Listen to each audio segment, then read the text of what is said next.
Roseburg football is on the air. It's going to be an exciting season, and here come the Indians. Welcome to another broadcast of Roseburg High School sports on CBS Sports Radio 1490 The Score. Now, let's head to the field for the pregame show. Here's your host, Joey Kieran.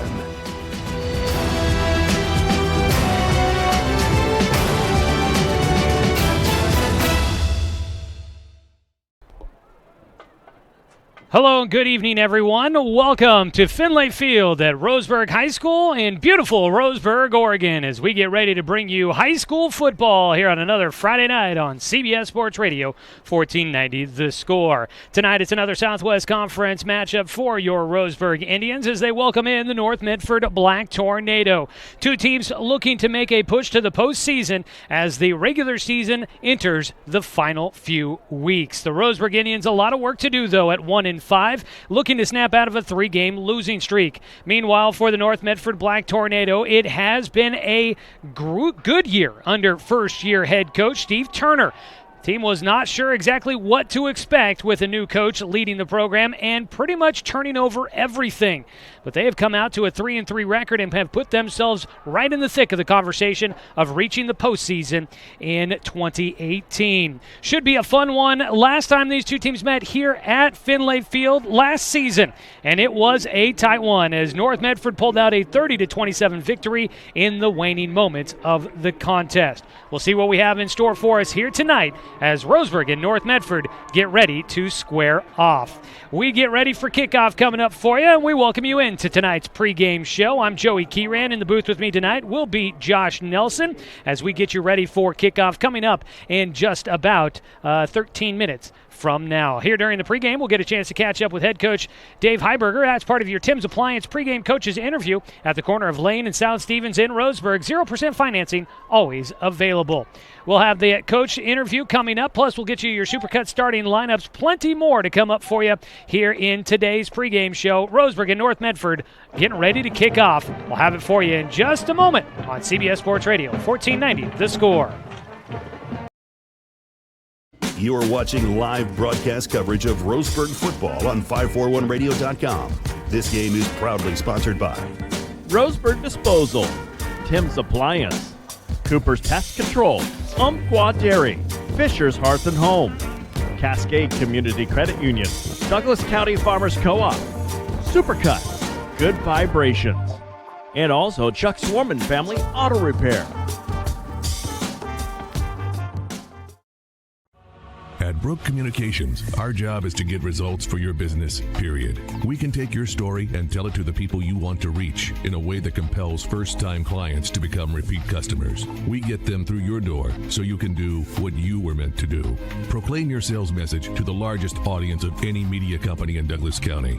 Brook Communications dominates through the power of 5 radio stations and 541radio.com. Results amplified. Locally owned. Brook Communications.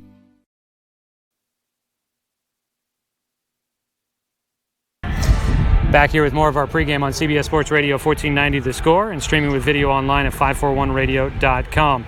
It's time now for our Tim's Appliance pregame coaches interview as we get a chance to catch up with head coach Dave Heiberger. Coach, back at home here. It doesn't feel like we've been here enough this year. I'm sure it's got to feel nice to be back at home. But, guys, coming off of another tough one down there at Spiegelberg last week, a game that, you look at a lot of the numbers, and you guys were really in that game. Just drives didn't finish in the end zone, unfortunately, for you. When you look back on that, was there something that was hampering you guys finding points on the board there this last week? No. Just, give some credit to South Medford. They did a great job defending us when we got down in the red zone area, and a couple times we got down there and got backed up by a stupid penalty on us. It was a stupid penalty for us to commit. Yes. And like I said, pleased with the way we moved the ball. I've been pleased with the way we've been moving the ball the last 3 weeks. Putting up a lot of yardage, and I think at home here we're averaging something like 40. So we're definitely glad to have a full week of practice on this field. And we got a Southwest Conference team, North Medford, another good football team. So hopefully it's a great night for football here. You guys are back here at home, and it's easy to tell that the team has done a little bit better when they've been here at Finlay Field for you guys. A great game, a shootout against Reynolds, and really took Grant's pass all the way to the edge. Yeah. Is it something about different playing here at home? The guys maybe play a little bit easier or just more familiar here playing in front of their home fans? I think there's always a comfort level anytime you're at home. You know, you get to dress down in your own locker room, and it's a familiar place, so I think it definitely doesn't hurt. Absolutely. For you guys, we know that injuries have definitely taken their toll. You've been missing some guys that I'm sure you'd like to have out there. As the season continues to wear on, everybody's got bumps and bruises, but have you guys been getting a chance to try and get a little bit healthier each week? A little bit. You know, we might get Reitman out there on some special teams. He started at strong safety for us early in the year, and get him back out on the field. So it's good to see him back out moving around. You know, we don't have Dorn Gillespie this week, and so that's obviously an all-league running back. It's never a great thing, but I think we got some guys that can step in and play that role for us. So you know, each week it's high school football. And you put it together on Monday morning, and you see what product you can put out there on a Friday night. You mentioned a guy like Doran, and that definitely is a big hit. He had been playing both ways for you, and you've with injuries and other things that have gone on, you've had guys playing both sides of the ball.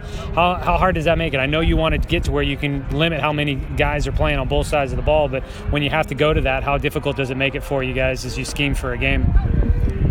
You know, it's not something we've really paid a lot of attention to this year, because some of them, you know, some of those guys were sophomores last year that are juniors now, and, you know, you're talking about guys going both ways, like, you know, Blix, Mandera, Colin, and you're talking about some tough kids, and you don't see it in the fourth quarter affect them. They're still going to play their butts off, and so it hasn't been noticeable on film that it's been affecting us, but it is something obviously we'll monitor in the next couple games as well. Tonight you get a team in North Medford that's a run-heavy team. They've got a guy that's, I believe, number 2 in the state back there in Eli Spence. What kind of things you got to do to try and slow them down in that run game? And we're going to load the box, and we're going to say, hey, we're going to load the box and force them to throw the ball. And if they can throw the ball and run the ball, we'll just have to tip our hat to them. But I think our offense can hang with their offense, and we need to make sure that they don't go on a 12-minute drive and eat up. So we're going to probably take a little bit more risks stopping that run, just because we need to make sure our offense is on the field. All right, that's head coach Dave Heiberger here in the pregame. We'll get ready to go with kickoff around the corner. That's your Tim's Appliance pregame coaches interview. Back with more after this here on 1490 The Score.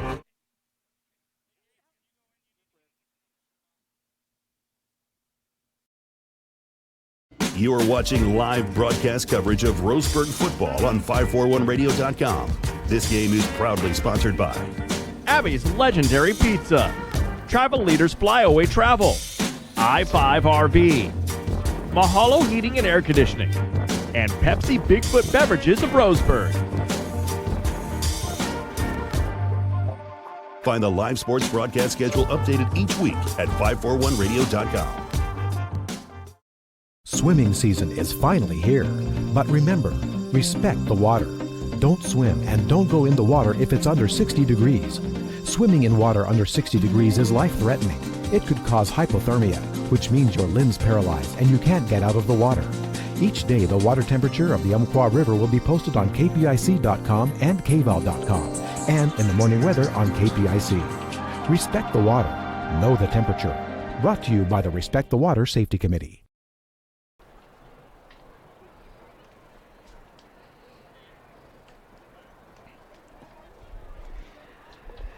Well, we welcome you back here to Roseburg High School as the Indians get ready to take on North Medford. Joey Kieran and Josh Nelson here with you in our pregame show. We want to say thanks again to head coach Dave Heiberger for his time in the Tim's Appliance pregame coaches interview. Tim's Appliance. And you can find them on Lane and South Stevens in Roseburg. 0% financing is always available. Beautiful night for some football here in October. You get to this point in the season, and when you got a night like tonight, you thank your lucky stars, which we may actually get to see come out here as the sun sets out across the Callahan's out to our right. In the booth with me tonight, Josh Nelson. Josh, welcome into tonight's broadcast. Roseburg, this is going to be an important one. There are some thoughts that, hey, this team, based off their power ranking, they may have a chance to get into the postseason, even if they only win one more game this year. I know Coach Heiberger would rather win every game the rest of the season and earn their way into the state playoffs. But either way, the postseason could be in the future for this Roseburg Indian, thanks to a very tough schedule. But here tonight, a very big matchup for this Roseburg team. But we heard head coach Dave Heiberger say that Doran Gillespie out tonight. And boy, you're a guy that has done some coaching, you've done some playing since your high school days. Injuries can take a toll and really hurt a team. And tonight we see Doran Gillespie out. They do get back Peyton Bryant. Not sure where he's at on his return, but whether or not he's 100%, 80%, where he might be. But he is a speedster that a leg injury is going to hamper what he can do. But they're also missing, of course, the guys that were no longer with the team due to suspension. And Colin Reitman might get a chance to be back a little bit. Jace Stoffel has been out since the start of the year. The injuries and losses have piled up for this team. And you got to feel for a guy like Coach Heiberger and what he's had to deal with to try and get this team, which on paper they've done a lot of good things, but when you don't have the men, it can be pretty tough out there. Yeah, it's absolutely a really tough thing to do.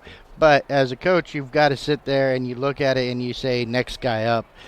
The next guy has to come in and fill that position. It really does stink that Doran Gillespie's hurt. That's a big hit on Roseburg tonight. Although Zach Mandera last week stepped up big, he rushed for over 100 yards, and that may have been the little bit of change that Roseburg needed to open up that run game. Last week, 18 carries, 122 yards for Zach Mandera. Also, you had almost the first two running backs or two backs in the backfield with 100-plus yards for Roseburg. Colin Warmoth finished with 92 yards on 13 carries and a touchdown last week. One of the better weeks on the ground for the Roseburg Indians. But you talk about the ground game, this North Medford team, they've got a guy in Elias Spence. He goes by Eli.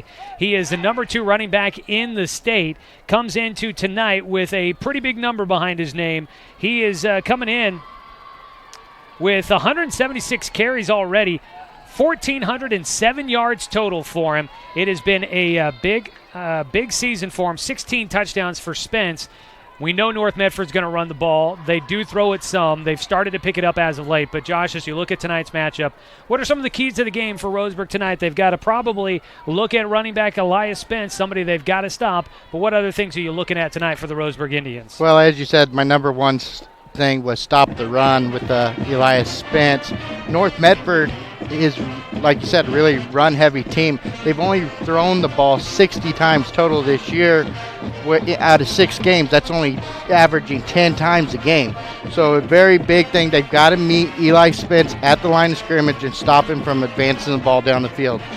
The second thing they've got to do, they've got to win the time of possession battle. Roseburg must keep the ball away from Eli Spence and the North Medford Black Tornado as much as possible. One way of doing that is to control the ball for more minutes in the game than North Medford. This year, Roseburg has won the time of possession battle 4 out of the last 6 games. And the third final thing is avoid making mistakes. Mistakes and miscues must be avoided at all costs if Roseburg wants to win tonight. Roseburg has done a great job with turnovers. Only 8 turnovers in the last, or out of all 6 games, and none in the last couple of games. Their penalties, though, they've got to limit those penalties. All right, that is our keys to tonight's game as the Roseburg Indians get ready to take on North Medford. We'll have kickoff coming up here in just a moment as the captains will head out towards midfield for the toss. This has been your pregame show, the Supercut starting lineups when we return, and kickoff moments away here on CBS Sports Radio 1490 The Score. This is Roseburg Football Online at 541radio.com. Thanks for tuning in to this week's game. Here's a look at what's coming up for the Roseburg Indians.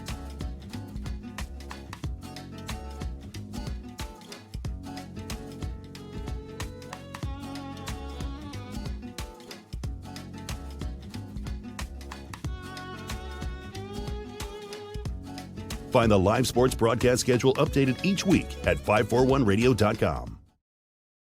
It's easy to spot people who participated in high school sports and activities. Right on time. They learned important lessons like leadership, teamwork, respect. Hey, our meeting moved to 10. We'll be ready. Values that last a lifetime. We need to focus on 3 factors. Support high school sports and activities in your community. When kids take part, they get set for life. You are watching live broadcast coverage of Roseburg football on 541radio.com. This game is proudly sponsored by Roseburg Disposal, Tim's Appliance, Cooper's Pest Control, Umpqua Dairy, Fisher's Hearth and Home, Cascade Community Credit Union, Douglas County Farmers Co-op, Supercut, Good Vibrations, and also Chuck Swarman Family Auto Repair.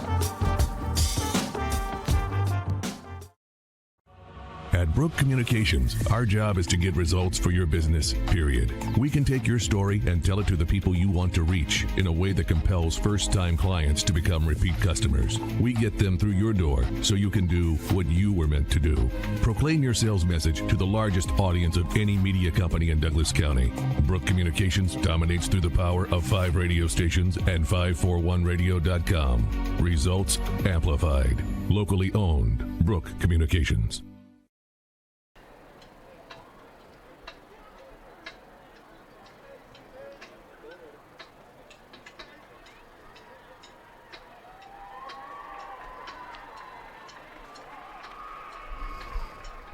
Out at Finlay Field tonight as Roseburg gets ready to host North Medford. And as we welcome you back here, the coin toss has wrapped up and Roseburg will receive the ball to start tonight's football game.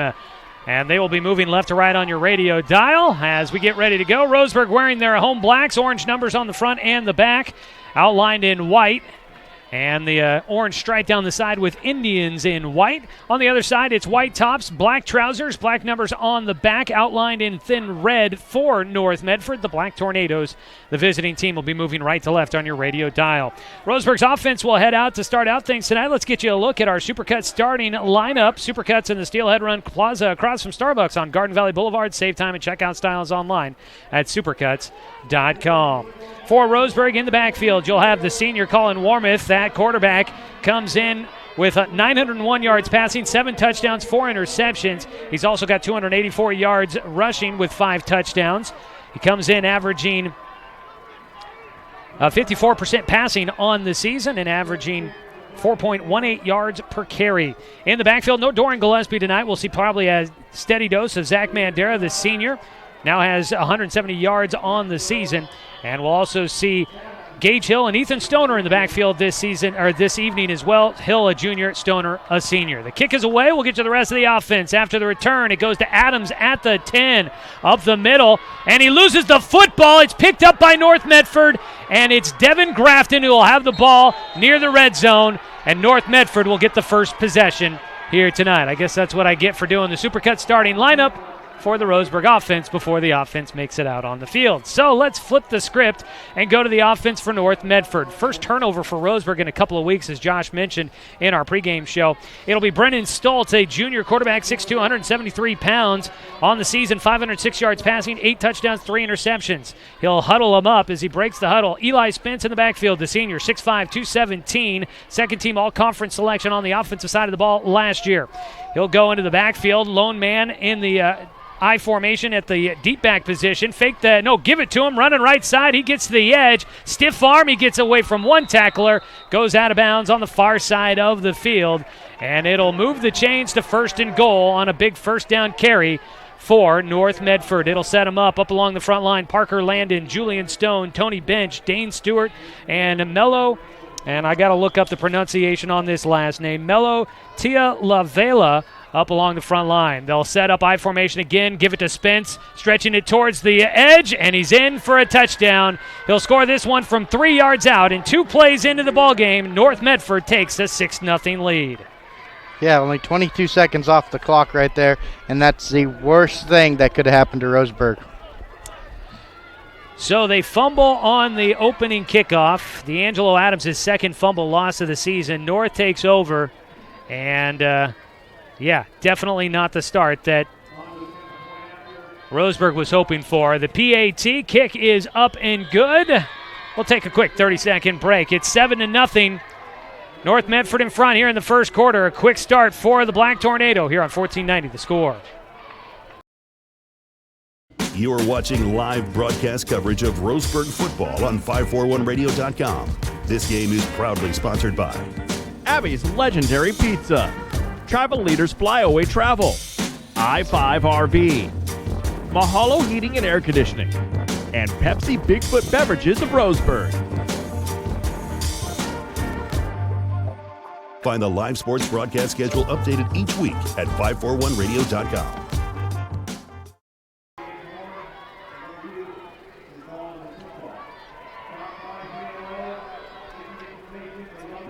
Well, it didn't take long, but it's a 3-yard touchdown run for Eli Spence, his first of the night.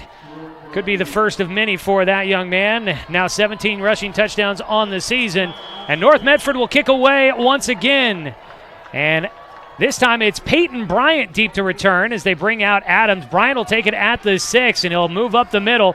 He finds a seam in the middle of the infield, and he'll cut to the far side. And just outside the left hash mark at the 30-yard line is where Peyton Bryant will get taken down. D'Angelo Adams, tough way to start with the fumble there. Now they'll see if they go right back to him on the offense as he comes out, trying to build that confidence back up. And it looked like on that fumble that the ball just slipped out of his hands. There was nobody there that really hit him. He was just trying to juke, and the ball just came loose of his fingers. So out to the 31 for Roseburg to start there. Their first offensive possession. It is Warmouth in the backfield. He's got Mandera to his right. He'll move. One man in motion. Give it to Mandera. Running left side. He breaks free. And he's into open territory. At the 35. Mandera with some speed to the 20. And he gets taken down by the ankles from behind. Just inside the 10-yard line. And the man that takes him down is still lying on the sideline over on the far side. Zach Mandera had one man he needed to outrace, and he couldn't quite do it, but he takes him down to the 8, and Roseburg is only moments away from possibly matching the start to this ball game by North Medford, trying to get an eye on who is that man down. It's number 25. That's Josh Baptiste. Backup running back as well. Mandera runs that one all the way. They do put him down at the 10, so that'll be a 59-yard run for Zach Mandera on his first carry of the night. That'll be his longest of the season, besting what I believe was a 55-yarder for him earlier on. It's first and goal from the 10 for Roseburg. They could try. If they score here, they'll match what North did on their first possession. Fumble up in the air, jumping for it. I think Warmouth gets back on it. High snap, and he couldn't pull it in off the snap, but he does put it on the turf and get right back on top of it. And right there, Roseburg, that's just some excitement in the air right now. Roseburg needs to calm down and just relax, take this play by play. So nothing on that first down play. Actually, they put him back, excuse me. The sticks over there confusing me. So Roseburg does lose 4 yards on the play back to the 14. Warmouth in shotgun. He's got Mandera back in there with him to his right. Going to give it to Mandera, spinning forward. The defense swallows him up over the left side, and he'll get back near the 10, but not quite there. It'll be third down and goal for Roseburg. And right there, that was an option play for Warmouth to either keep it or give it to Mandera. The defensive end came in and crashed. He should have kept that ball. He would have picked up probably 6 or 7 yards. Frontline blocking for Roseburg as we continue your Supercut starting lineups. Thomas Ruth, C.J. Gale, Riley Colberhouse, Hunter Blix, Hunter Hilliard up there along the front line. Mason LeBon out there right now at right tackle. Shotgun snap looking to pass. Got the slant route. It's to the 2, to the 1. To the goal line, just shy. Eddie Herskovitz comes up a half-yard shy of getting it in, and Roseburg looks like they may be getting right up to the line of scrimmage after the pass down to the 1. Yeah, without having Howie Lake out there to kick the ball right now, that's going to probably be the best decision for Roseburg to just go for this on fourth down. Fourth down and goal for Roseburg. Last week on fourth down, Roseburg was 0 for 3. They're 1 yard from possibly tying this game up. Warmouth in shotgun, Mandera to his right. Warmouth going to run it wide open, touchdown, Roseburg. And they answer the opening call by North Medford, and they're a PAT away from tying this up. And that was perfect execution right there. Earlier I had said the defensive end was crashing down when he was handing the ball off to Mandera. The defensive end did the exact same thing on that play. Warmouth saw it, kept the ball, and it was wide open space for him to get into the end zone. 9:22 to go. Colin Warmouth with his 6th rushing touchdown of the season. Peyton Bryant now doing the kicking duties for Roseburg, sets up for the PAT, and he boots it through the uprights. And we got a tie ball game, folks. 7-7 with 9:22 to go in the first quarter. Well, back after a 30-second break on 1490 the score. At Brook Communications, our job is to get results for your business, period. We can take your story and tell it to the people you want to reach in a way that compels first-time clients to become repeat customers. We get them through your door so you can do what you were meant to do. Proclaim your sales message to the largest audience of any media company in Douglas County. Brook Communications dominates through the power of 5 radio stations and 541radio.com. Results amplified. Locally owned. Brook Communications.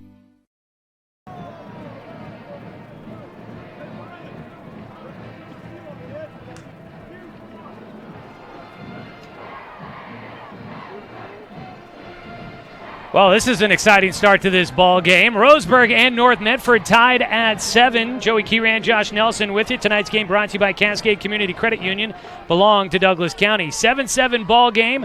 Roseburg will be kicking off left to right for the first time tonight. Carson Ellis to boot it away. And it looks like that's Baptiste deep to return, although the kick will go short. It looks like his injury not going to keep him out of this game. Up the middle, the return man is Owen Grafton. And he was able to follow his blockers out past the 30, out to the 33-yard line, and that's where North Medford's offense will take over. Let's continue looking at that Supercut starting lineup. They only needed 2 plays on the offensive side last time they had the ball. Parker Landon, Julian Stone, Tony Bench, Dane Stewart, and Melo Tialavea out there blocking for the backfield. You've got Spence in the backfield along. You'll see Dallin England in at fullback some. Tommy Hamilton as well. Devin Grafton, Anthony Taylor, some of your wide receivers, and the tight end is Jet Carpenter. Looking to pass over the middle. It goes to the tight end, Carpenter. He is thrown down in the secondary as he makes his way into Roseburg territory. Connection on the first pass play of the game for Brennan Stoltz, and it'll move the Black Tornado into Roseburg territory. With how much the Black Tornado rushes the ball, Roseburg's going to expect they're stacking that box, and that's going to give that middle of the field open for that Black Tornado to throw the ball.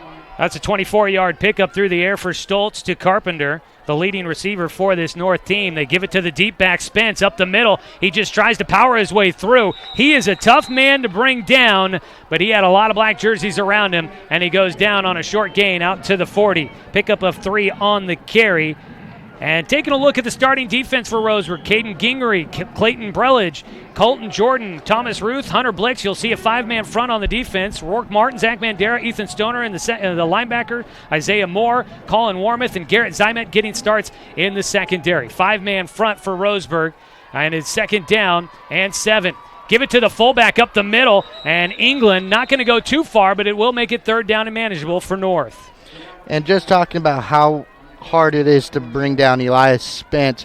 He is 6'5", 217 pounds. That last play that Roseburg was able to bring him down, it took about 4 of them to bring him down to the ground. 2-yard pickup for England, who comes in only 141 yards on the ground on the season. They'll give it to Spence to try and pick up the first down. England blocking out in front. Spence throwing defenders off, and now he'll have a whole group bring him down as he picks up the first down, moving the ball inside the 25 to the 23. And Roseburg's going to have a bunch of guys there to bring him down because one guy is not going to be able to do it. Eli Spence is just using his arms and throwing the Roseburg defenders around right now. Picks up 14 on that third down carry to set up first and 10 from the Roseburg 24. 7:43 to go as we're here in the first quarter, tied 7-7. I formation. They'll pitch it right side to Spence. He gets hit at the line, and coming up, wrapping him up and bringing him down there at the front line. That is Hunter Blix with the tackle. A short gain on first down for Spence. And really good job by Hunter Blix to be able to wrap up, as you said. He was able to get around his waist and then take all of his body weight to bring him down. Second down and 8. Ball closer to the left hash mark than the right, middle of the field at the 22. Got to get it down to the 14 for a first down. Under center, Brennan Stoltz, the junior, turns, fakes the pitch, looking to throw downfield. Some pressure. He's hit as he throws the ball to the end zone. No good. And Stoltz is down. He got hit as he threw by Rourke Martin, who did go low. And Stoltz rolling around on the ground. He does get up, but he is limping. But it doesn't look like they're going to stop the play. The guy running out, I think, is the ball boy. I thought that was the trainer immediately. Stoltz back to the huddle. Yeah, I thought that was the trainer too. I'm kind of surprised the person catching the ball or the ball boy is actually out there on the field. Yeah, running that one that far out there. So incomplete on the the second down attempt. It'll make it 3rd down and 8. They'll give it to Spence, running left side. He tries to make a cut, and he's stopped. It's the sophomore, Garrett Zimet, first one there, and he wraps up the legs and brings down Spence short of the 20. Only a 1-yard gain, and it's 4th down and about 6 to go for North Medford. Does the offense stay on the field? And that's very impressive by Garrett Zimet. He's only 6 foot, 170 pounds going against Spence. And you got to imagine, especially for a sophomore, that number might be a little exaggerated at 6 foot 175. I know my numbers were as a senior when I was playing high school football, but I was nothing big. But so got to imagine Zimet may not be 175, and he's taken down what I'm sure Eli Spence every bit of 217. 4th down and 6. North going for it, fake the pitch, looking to throw the slant route. It's tipped up in the air, and it's intercepted by Stoner.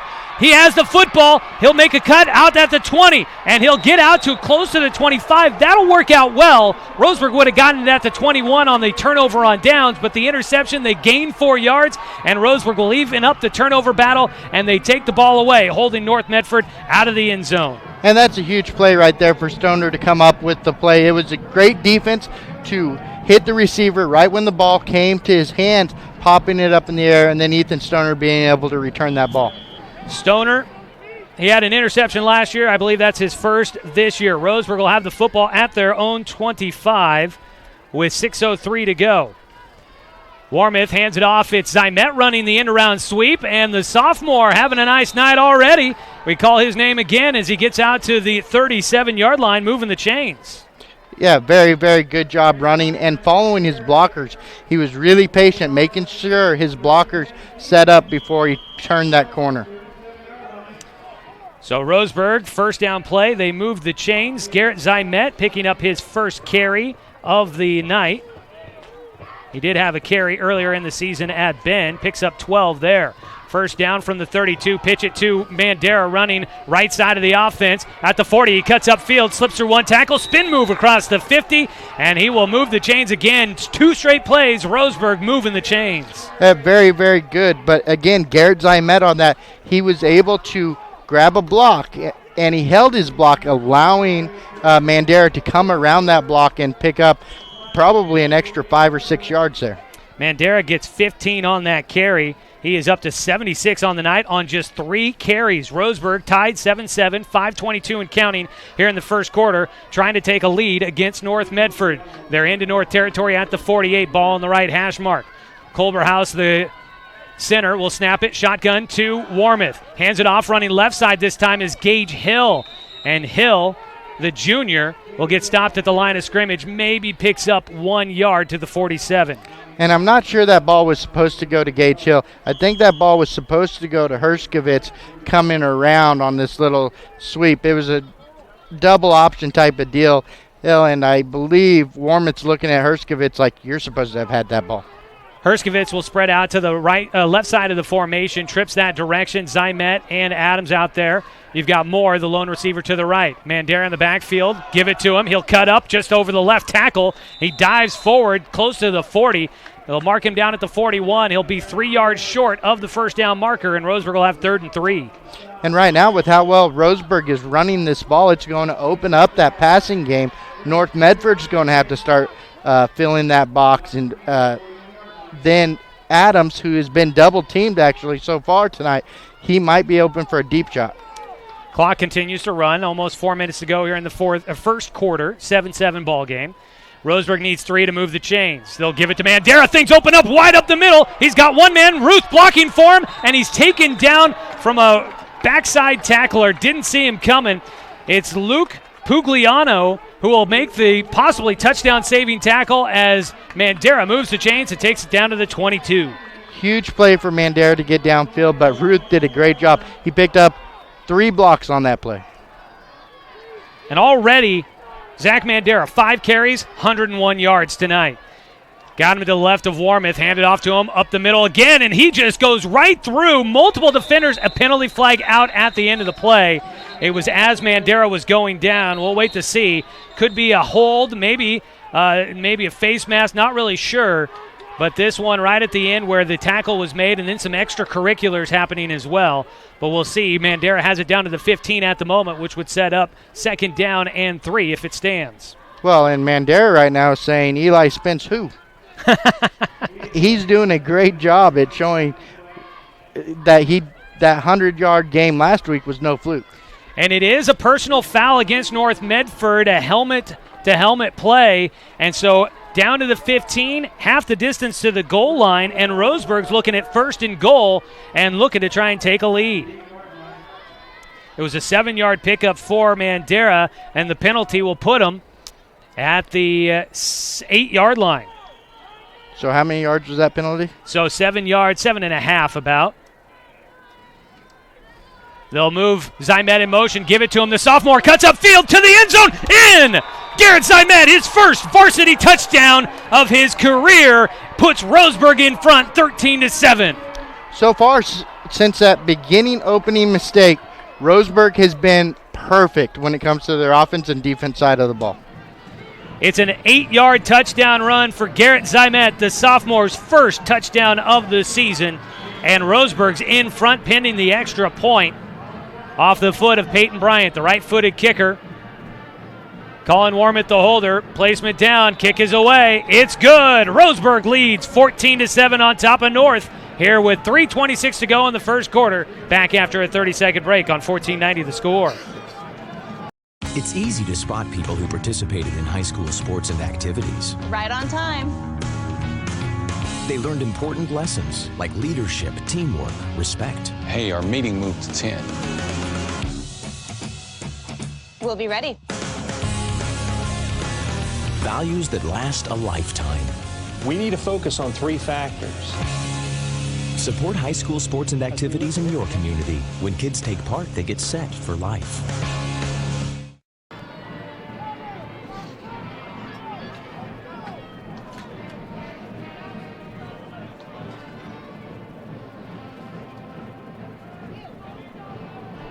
$14 points here in the first quarter, 3:26 to go for Roseburg. They came into tonight only 27 points total scored in the first quarter all season. So they've already gotten half of that here tonight. Great start. You could not ask for a better start than Roseburg has had so far. They'll kick it away left to right. Carson Ellis out there to boot it. And it's going to go short, an onside kick. It bounces once. Touched by Roseburg. Rourke Martin along with a up man there on the near sideline. And that was Joe Biddle that was there as well, but that ball just carried a bit too far. Otherwise, Rourke Martin had a real chance of trying to recover that onside kick. And right now, Roseburg's just trying to keep all the momentum on their side, and that was a perfect play call, I think, on Roseburg's half. Well, Roseburg will send their defense back out there. They stopped North Medford deep in Roseburg territory last time, actually had an interception. It would have been a turnover on down, but Roseburg picking it off to get the ball. North Medford will start at their own 41. Stoltz under center, gives it to Spence. He's met by Blix once again. He slipped through the tackle initially, but Blix able to hold on and get a foot, and that slowed down Spence enough to bring him down. And that's a heck of a job by Blix not to give up. He did slide off, like you said, holding on and then slid into his ankle, held on, and he was not going to give up at all. Eli Spence averaging 8 yards per carry tonight, but on 7 carries so far, he's only had 44 yards. He's had 2 carries more than 3 yards so far. That's it. He'll run right side. He's met at the line, and it's Brelich this time that'll wrap him around the waist, stands him up, and waits for the rest of the defense to come. And Spence gets a couple of yards, but he doesn't break free for 8 or more. He gets taken down at the 46, picking up only 2, and it's going to be 3rd down and about 5 to go for this North team. And so far, this Roseburg defense is showing that they've learned from their mistakes in the past against these run-heavy teams that have killed them earlier in the season. 82% of the plays for North Medford this season have been on the ground. 78% of their offense comes on the running game. We'll see what they do here on 3rd down and long. 2:16 to go. They fake the pitch to Spence, throwing to the far sideline. Caught? Yes. It was an out route to the far sideline. Isaiah Moore in coverage. Lost the receiver, and picking up the first down is Devin Grafton. Well, and Isaiah Moore did good, though, even though he lost the receiver. Everything stayed in front of that Roseburg defense. Nothing was behind.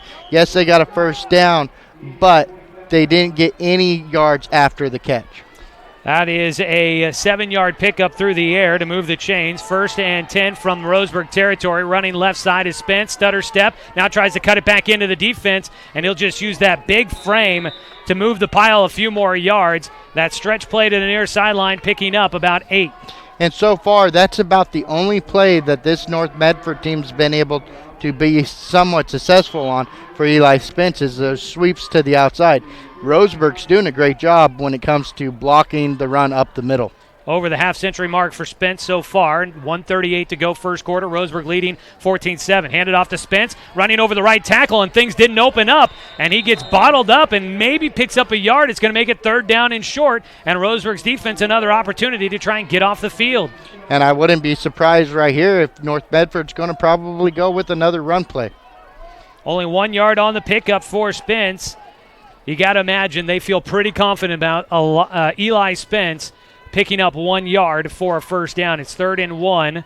I formation. Twins to the right side. That is Grafton and Carpenter out there. To the left is Anthony Taylor. The fullback in there is England.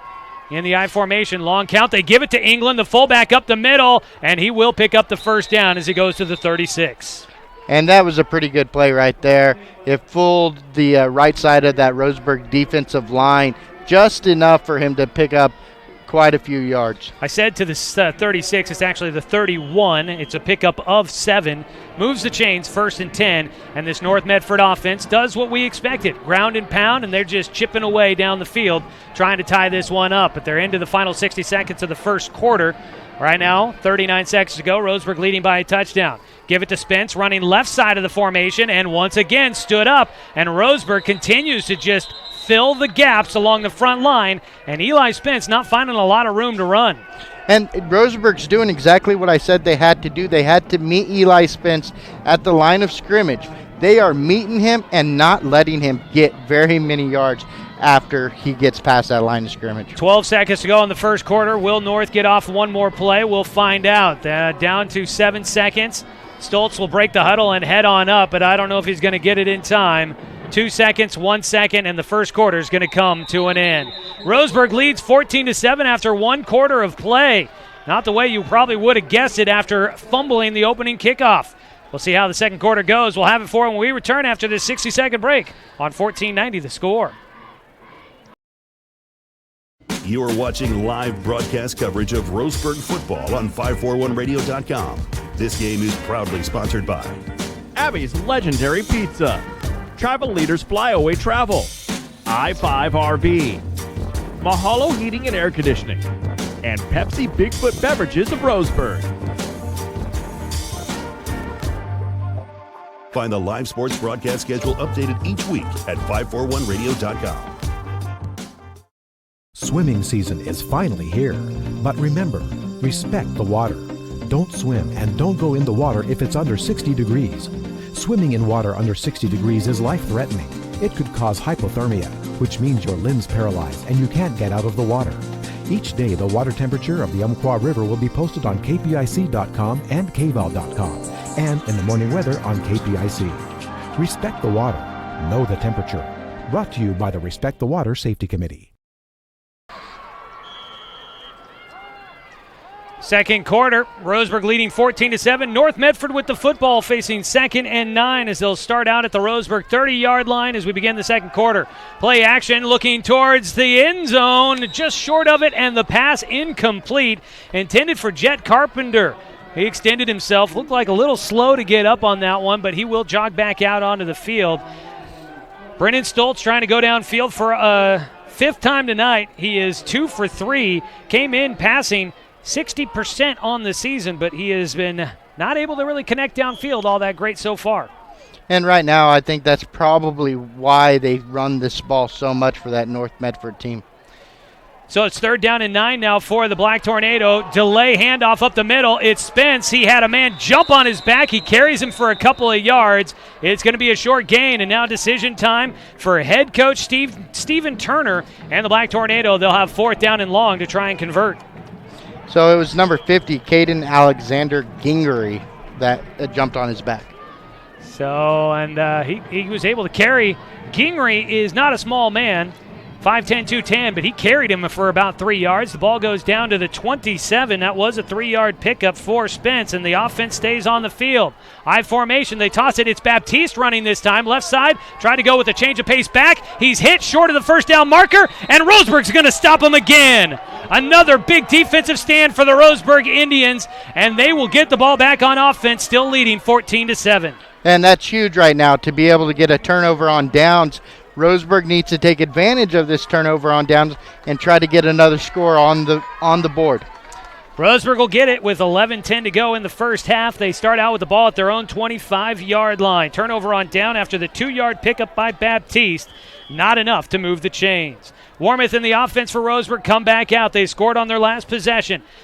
Mandera not out there. That is Hill to the left of Warmouth. Twins to either side. They move a man in motion. It's Hershkovitz, and instead they give it to Hill, and that play blown up from the start by North Medford, trapping Hill in the backfield for a loss of yards. And just getting into the backfield, I believe busting through the line was Andres Ramirez, the senior 5'8", there to meet Hill as he was getting the ball. Ball goes back to the 24. They really actually don't lose that much. I thought they were going to say a little bit more, but only a 1-yard loss for Gage Hill. Second down and 11. Trips to the right side. Adams, the lone receiver, to the left.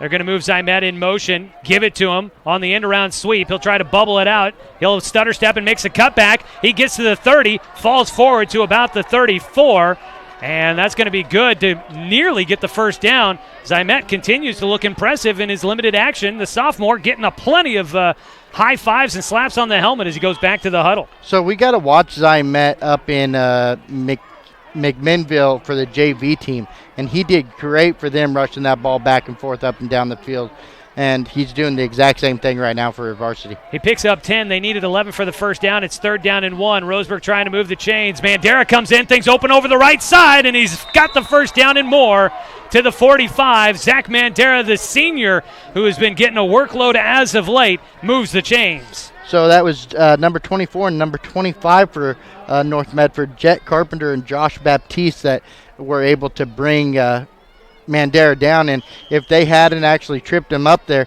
he may have gone to the house. He's had a great night tonight. A 59-yard rush to start out the game has really been the chunk of his offense, but 119 yards on 7 carries after picking up 11 there to move the chains. Mandera to the right of Warmouth. They'll pitch it to him. Mandera met in the backfield. He will not be able to escape the defense. This time trapped in the backfield, coming up and making the stop. Now, I thought I saw 34 on the jersey, but I don't see a 34 on my roster. It is 34, but I'm not sure who that's going to be. That's Jaden Sandusky.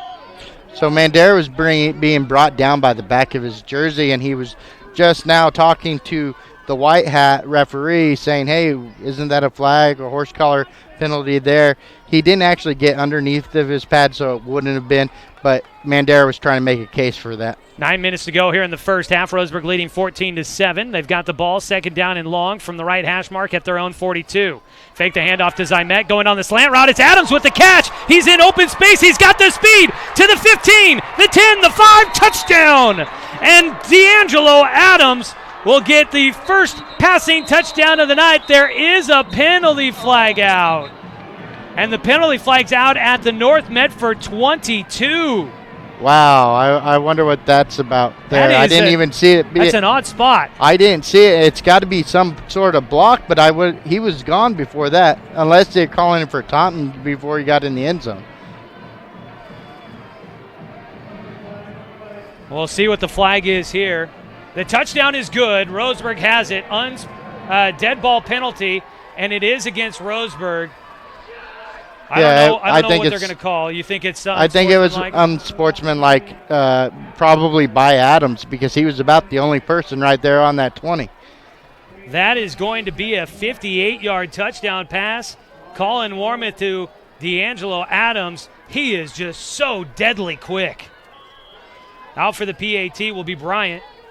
He's already 2 for 2, looking to add his 3rd. The right-footed kicker, placement down. His toe punch will split the uprights. And Roseburg's got a 2-score lead, 21-7, 8:46 to go. They've come out and shocked this North Medford team here tonight at Finlay Field.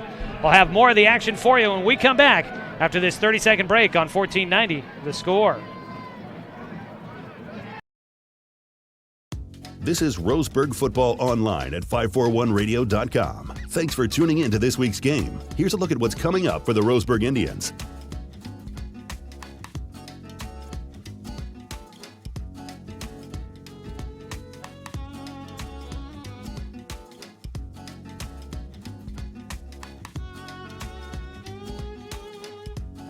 Find the live sports broadcast schedule updated each week at 541radio.com.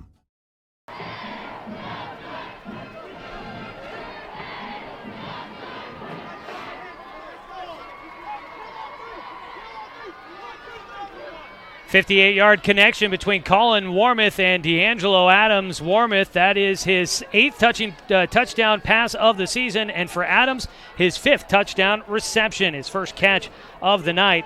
Now, Josh, if you're looking at the score and seeing Roseburg up by 14 and thinking the Indians are in a really good spot, well, they're not in a bad spot, that's for sure. But last week, North Medford trailed 14-0 at the end of the first quarter and trailed by a score going into halftime against Grants Pass and came back and won in the second half against the Cavemen.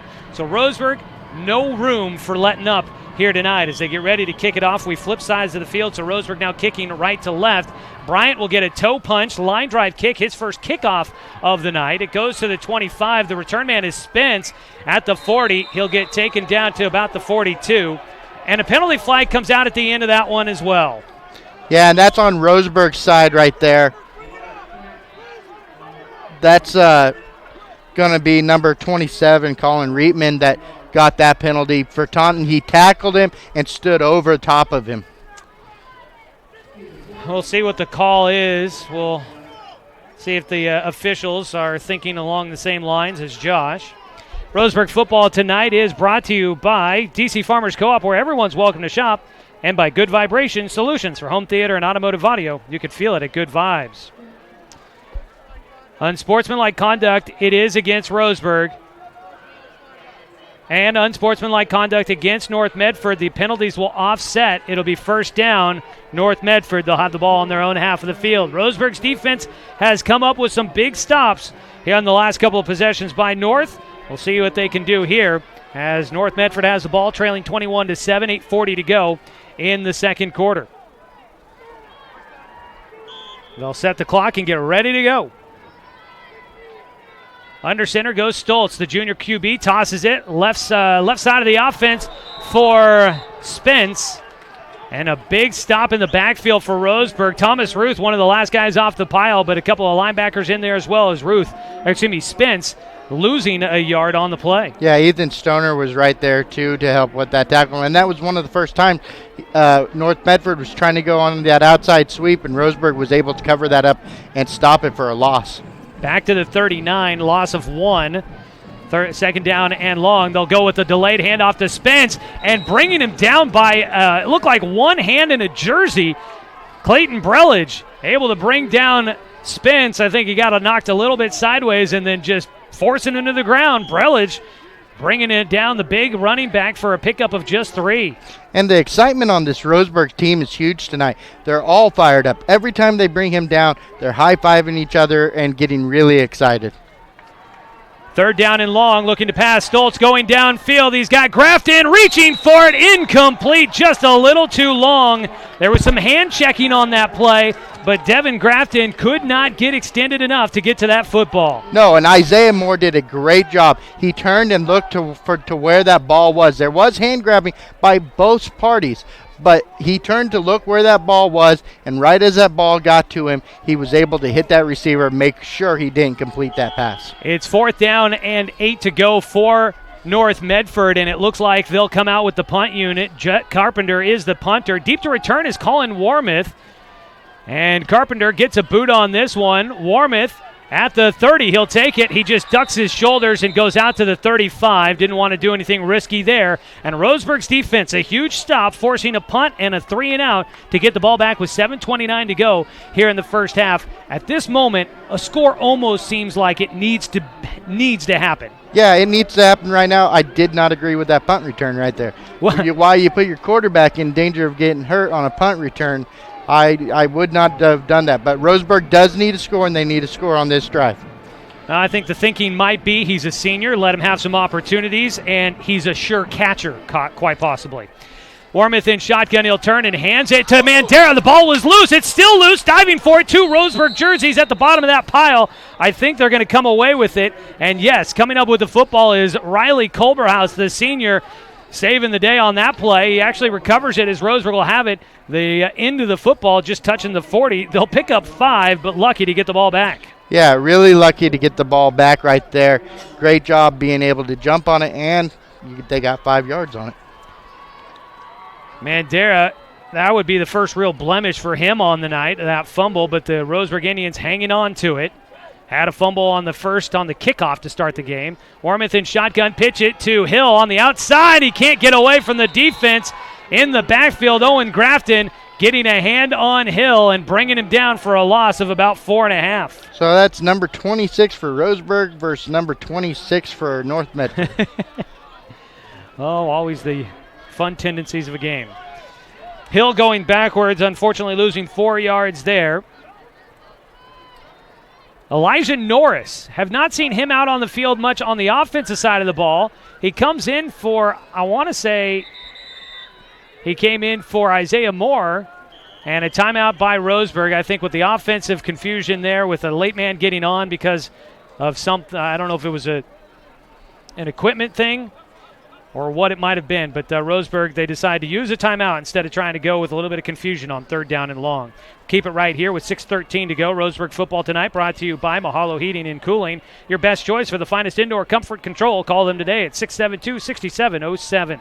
6:13 to go, 21-7. Obviously, this is the best start to a football game we've seen Roseburg have, I think, this season, except for that fumble.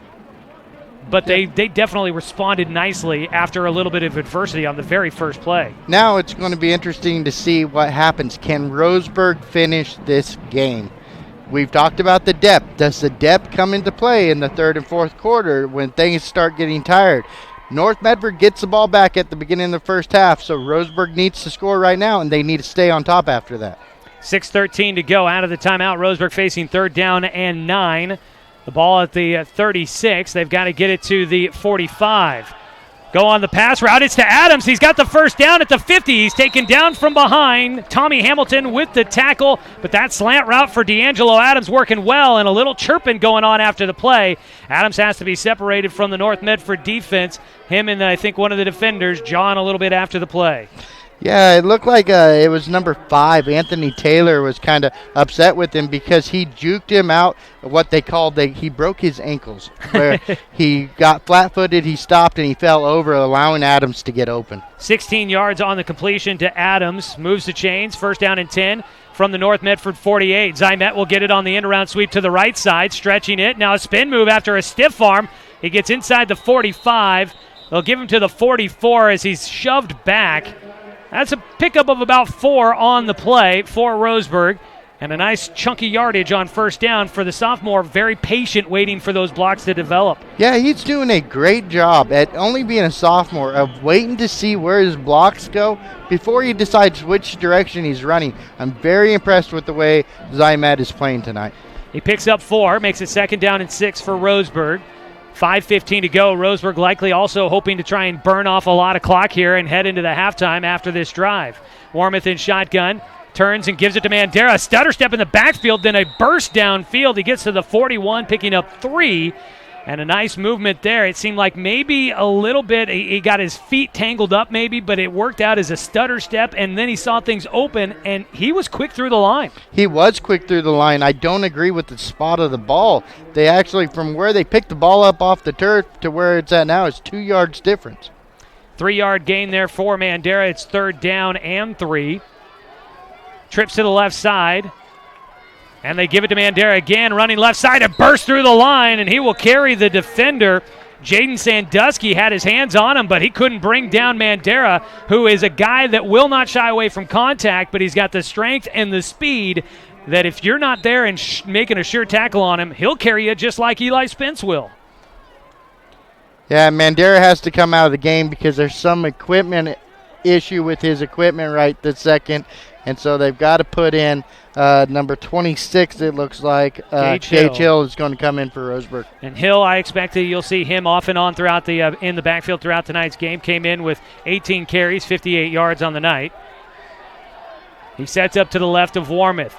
Bryant, Herskovitz, and Adams to the left of the formation. They go on the quick route to Herskovitz, loses one defender. He's carrying another one down inside the 15. Eddie Herskovitz moves the chains and carries Anthony Taylor another 3 yards on that pass completion. And Herskovitz is starting to show up now. He's realized now that he's getting a bigger role playing in on this offense, and he's beginning to show what he was able to do last year. He was a sure-handed guy almost last year. And he's been very sure-handed this season as well when he's had his opportunities. Give it to Mandera. No, a keeper for Warmoth around the right side. He takes some contact from a linebacker down to about the 5-yard line to the 6. Thomas Bates comes up and makes the stop. Roseburg getting close to the 5-yard line, and they'll have second down and short. Now, Herskovitz did get injured that play before carrying that guy. He is still limping around really, really noticeably right now. And I'm surprised they're not pulling him out of this game.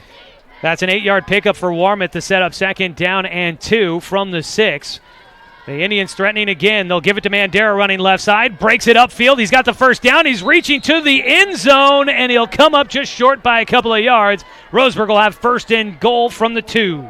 So Herskovitz is coming off the field, and Zymet is going back out there, and he is getting looked at by the trainer.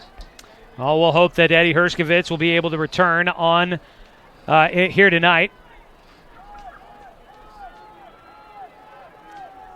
We'll keep an eye on that one for you. Zymet will set up in the slot to the right along with Bryant and Moore. Adams alone to the left. Warmoth gives it to Mandera. He got hit in the backfield but keeps going. Does he get across the goal line?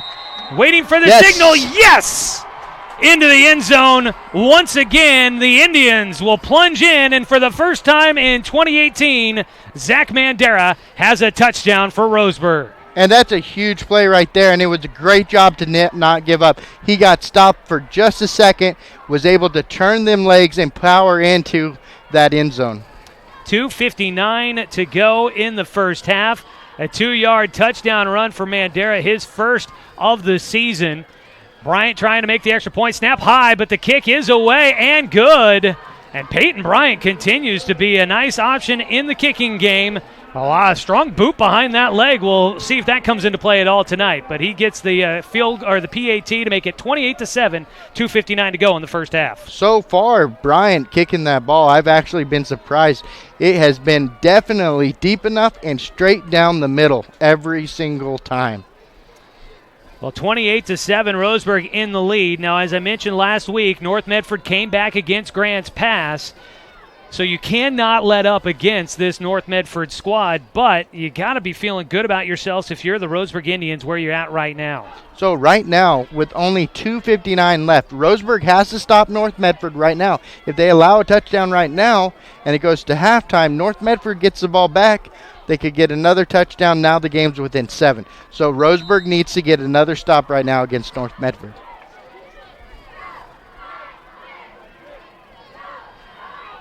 Should be noted here, Colin Warmoth, 4 for 4 on the night through the air. He hasn't had to pass a lot, but when he has, he's connected, and his receivers are helping him out, making catches. Came in passing at a 54% clip, and he's done a good job finding the open guys and throwing a very catchable ball. North Medford will set up to return from left to right. The deep man is Baptiste in the middle.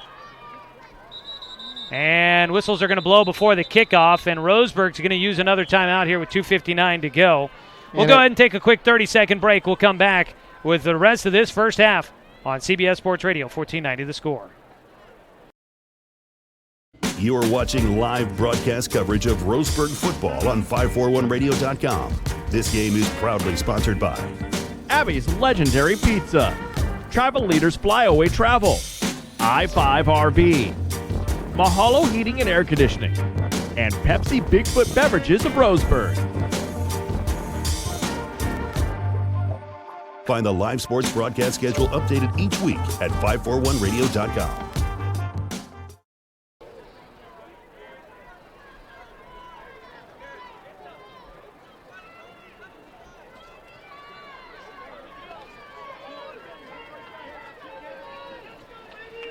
Second quarter action, 2:59 to go. Roseburg leading at 28-7 against North Medford, kicking away after a timeout. Peyton Bryant will boot it deep to the 15. It's fumbled, ball on the ground. Mendoza reaching for it. He might have gotten there first. Yes, he does. He has it. Roseburg football. Josh Mendoza, a senior, for a second time this season, comes away with a fumble recovery on a kickoff. He did it.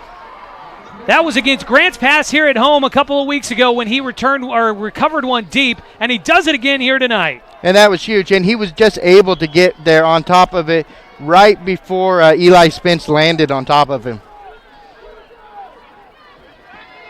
So Roseburg recovers it, has the ball at the North Medford 23. It's a double pitch in the backfield. Peyton Bryant and North Medford sniffs this one out. They're going to stop Roseburg for a tackle for loss. Yeah, North Medford did sniff that out.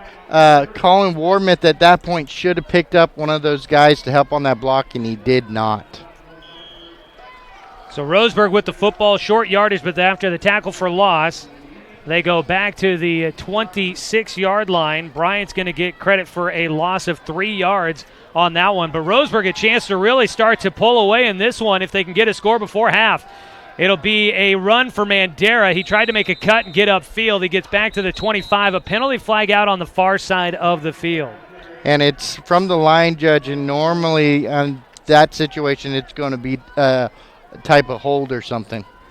A hold or maybe a formation that an illegal formation possibly. The spot of the ball right now is at the 24. But they're not looking at Roseburg as if it's on Roseburg's side. It kind of feels like they're looking at it against North Medford. The white hat talking with the one of the judges, and they're counting it off on the far sideline against North Medford, so I got a feeling it's going to go against North. Too many men on the field. So Roseburg gets the ball to the 24. Penalty will take the ball down to the 12. So that's half the distance to the goal line after the play? No, it was only a 5-yard penalty, wasn't it? Oh, ball's at the 12, right? And the ball had been at the 24, so that's 12 extra yards. Wow. So it must have been a 15-yarder. So, yeah, it must have been a 15-yarder. Wow. So Roseburg will have 1st and 10 from the 12 after the 2-yard pickup by Mandera, and then the penalty by North Medford. Official timeout. To talk about... I think they may be wondering if they've got the ball in the right spot, too. Maybe that's the conversation here. I don't know. And Coach Heiberger's out at the numbers, kind of questioning what's going on, I think, himself. Well, we'll reset here. 2:11 to go. First half, 28-7, Roseburg in the lead. And now the White Hat going over to talk to North Medford. Want to let you know tonight's game brought to you by Fisher's Hearth & Home, serving Douglas County for over 30 years with the largest selection of wood, gas, pellet, and electric stoves and fireplaces in the area. Fisher's Hearth & Home. Still got the ball at the 12. And they're going to continue. And there, you've got like. North players talking to the officials. Roseburg's just wanting to get to the ball. Now White Hat's coming over to talk to Heiberger. So a little of a lengthy delay tonight's game. And this, let's say this official break in the action is brought to you by Flyway Travel. Contact their travel experts for your travel plans, now located at 1445 West Harvard Avenue in Roseburg. If you need an official break in your day-to-day, Flyway Travel could definitely help you out with that one. All right, we're getting ready to go here. They still have the ball at the 12. We'll see if they adjust that now that the White Hat has talked to both coaches. Kind of interested to wonder what that's about, actually. There's many times I'm curious what the conversations are about down on the field, but the ball will be at the 12. Roseburg has 1st and 10. They can get a first down inside the 3-yard. It looks like inside the 2-yard line.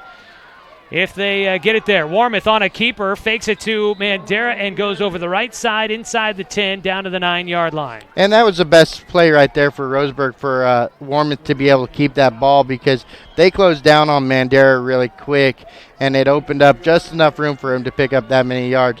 Right now, Roseburg needs to continuously keep this clock moving as much as possible so that if they do score, they give this ball back to North Medford with very, very little time on the clock. Herskovitz stretching out on the sideline, running back and forth. Want to mention that Carson Ellis came out of the game on the last new play running in.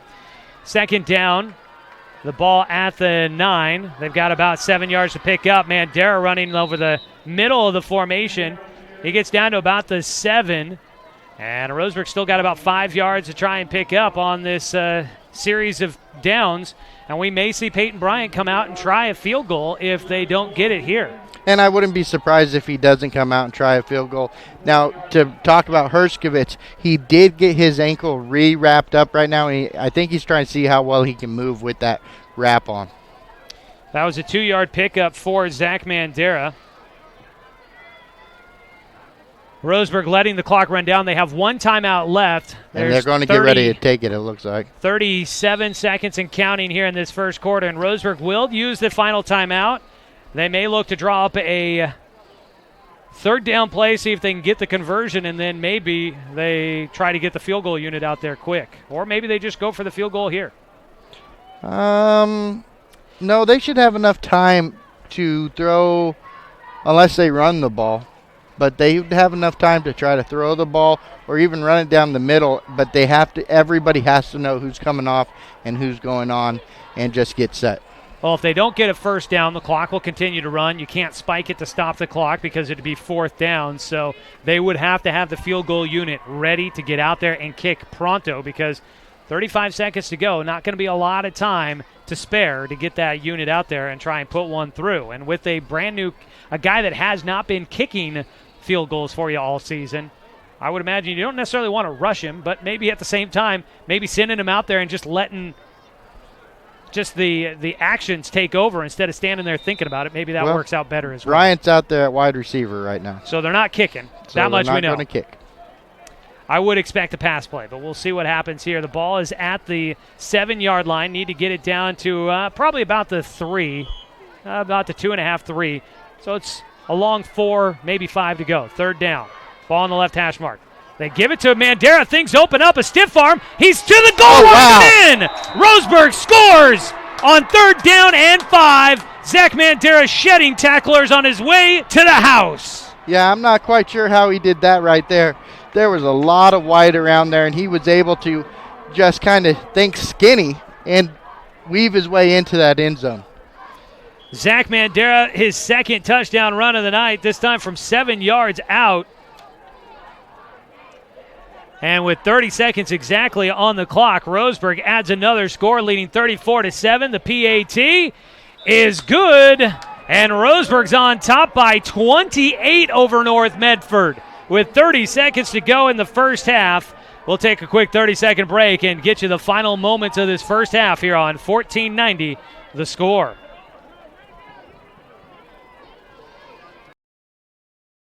You're watching live broadcast coverage of Roseburg football on 541radio.com. This game is proudly sponsored by Roseburg Disposal, Tim's Appliance, Cooper's Pest Control, Umpqua Dairy, Fisher's Hearth and Home, Cascade Community Credit Union, Douglas County Farmers Co-op, Supercuts, Good Vibrations, and also Chuck Swarman Family Auto Repair.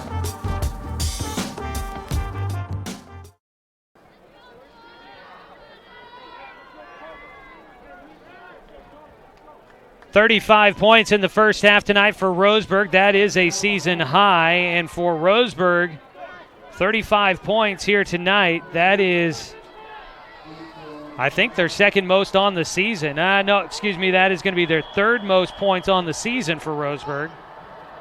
49 points against Reynolds, 39 against Grants Pass. It's a short kick, picked up, and running over the left side, down to 25 seconds to go in this first half. Running the ball for North Medford, Jet Carpenter will set the ball up. Not a deep field to go here for North Medford if they want to try and air it out a couple of times downfield with 24.5 seconds to go, trailing 35-7. Coming up, we will have your Cooper's Pest Control halftime show. We'll recap this exciting first half for your Roseburg Indians as they're out to an unexpected 35-7 lead here in the first half. Yeah, very, very unexpected. North Medford with the ball from their own 38. They do go downfield, but not very far. It's caught, stayed in bounds, and a timeout called by North Medford. They'll burn the timeout. They had 3 of them still by my count. So with 16.9, they'll still have time here in the first half. Pass play went to the 41 as a pickup of 3.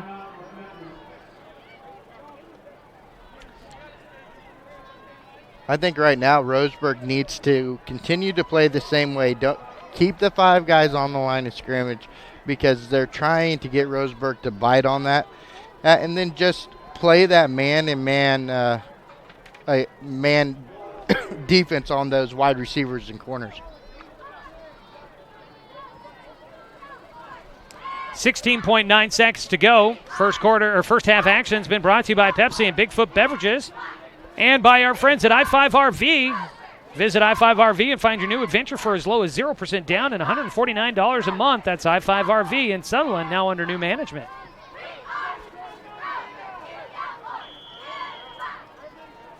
Roseburg will set up. 4-man front here, expecting passes out of North Medford. Pump fake once for Stoltz. He goes on the hitch and go down the far sideline. Incomplete. 11.7 to go. And Roseburg's doing a great job at trying to get him to throw this ball, and they're pretty much double covering everybody because North Medford's not spreading the field out at all.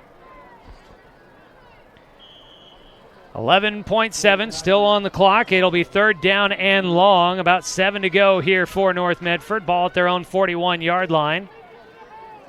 Roseburg does have some extra help in the backfield. Peyton Bryant out there on defense. Zymet as well. Looking to pass. They'll go on the delay handoff to Spence, and he was waiting for something to develop, and it never did. He gets taken down. He had Brelage on top of him, forcing him down on the bottom half. I believe that's Hunter Blix helping take him down, and that will end the first half of action.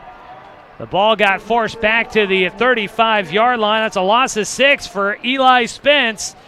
But the big news from this first half, the Roseburg Indians lead 35-7 on top of North Medford, looking for their first Southwest Conference win of the season. We head to your Cooper's Pest Control halftime show after this here on CBS Sports Radio, 1490 The Score.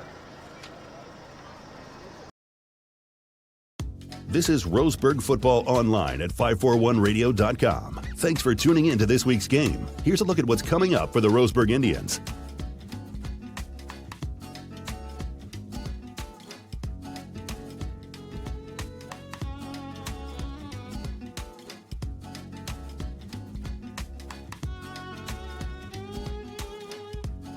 Find the live sports broadcast schedule updated each week at 541radio.com. It's easy to spot people who participated in high school sports and activities. Right on time. They learned important lessons like leadership, teamwork, respect. Hey, our meeting moved to 10. We'll be ready. Values that last a lifetime. We need to focus on 3 factors. Support high school sports and activities in your community. When kids take part, they get set for life. You are watching live broadcast coverage of Roseburg football on 541radio.com. This game is proudly sponsored by Roseburg Disposal, Tim's Appliance, Cooper's Pest Control, Umpqua Dairy, Fisher's Hearth and Home, Cascade Community Credit Union, Douglas County Farmers Co-op, Supercut, Good Vibrations, and also Chuck Swarman Family Auto Repair. At Brook Communications, our job is to get results for your business, period. We can take your story and tell it to the people you want to reach in a way that compels first-time clients to become repeat customers. We get them through your door so you can do what you were meant to do. Proclaim your sales message to the largest audience of any media company in Douglas County. Brook Communications dominates through the power of 5 radio stations and 541radio.com. Results amplified. Locally owned. Brook Communications.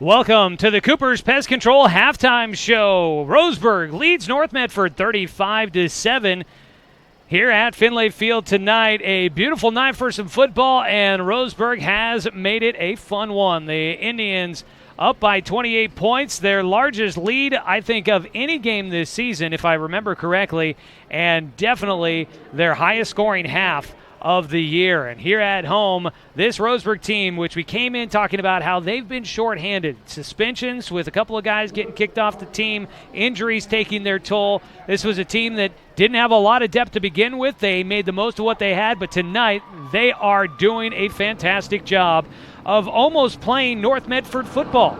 Using the run game to attack it opens up the passing game a bit, and the Roseburg Indians have jumped out to a 35-7 lead. I'm Joey Keyran. In the booth with me tonight is Josh Nelson. Want to say thanks to Britton Cranford back in the studio running the radio side of things tonight. And for those watching online at 541radio.com, want to say a big thanks to Angela Keyran for running tonight's camera work, and to Heather Nelson for the support in the booth here tonight as well.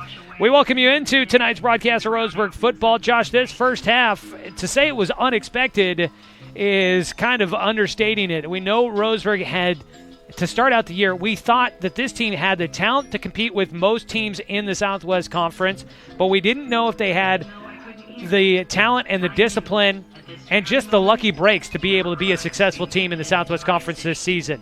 And when we got to this point in the season, injuries and those missing players due to suspensions that we talked about, it kind of felt like the odds were stacked against Roseburg. The deck was stacked against them, because we knew that the margin for them to try and be a successful winning football team was going to be slim, just as they continue to build this program. Tonight, it doesn't look like it really matters. This team has been able to do everything it wants out there, and this has been a fantastic showing for this Roseburg team. Coach Heiberger has to be very excited about what he's seen so far. Very, very impressive first half by these Roseburg Indians. Now, if I'm good to be honest, I did not expect to see this at all. Now, we did see Roseburg did close the gap against Grants Pass in Southwest Conference play and against South Medford. They played better this year against those two teams, and I expected them to play better against this North Medford team than they did last year. But wow, I wasn't expecting this. This is the one game that I had circled on the calendar, though, at the beginning of the year, that if there was anybody that Roseburg was going to beat in Southwest Conference play, this was going to be the team. The game's not over with yet, but right now, if Roseburg continues the way they're playing right now, limit those mistakes still. They have put the ball on the ground twice, but other than that, they're playing almost perfect football. If they continue to do that, they're going to walk out of here tonight with a win.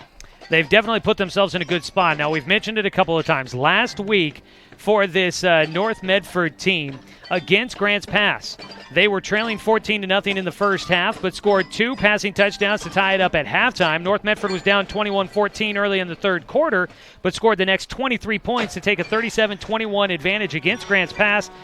Grants Pass able to score late to make it a one-score game with about 2.5 minutes to go, but they could not recover the ensuing onside kick to try and get another chance to try and tie the ball game up. And last week, North Medford beat Grants Pass 37-29 on a comeback effort. Tonight, they trail by 28 at halftime. That's a different story than being down 14 but tying it up at halftime. There's a big margin to come back for North Medford here tonight. So we'll see what the second half has in store for us. Roseburg has to feel happy, but they cannot feel as if they have accomplished something as of yet in this ball game as they come out of the locker room. They've got to come out with some heart and be ready to try and continue to take it against North Medford in the second half. So they need to come out with energy, enthusiasm, and discipline when they come out of this locker room, and we've seen it. Everybody's excited. They need to stay excited. That North Medford sideline over there, they look defeated. You look at them. They are standing there shocked that this Roseburg team is doing this to them. And if North Medford walks out of the locker room the same way that they walked in the locker room, Roseburg's going to win this game.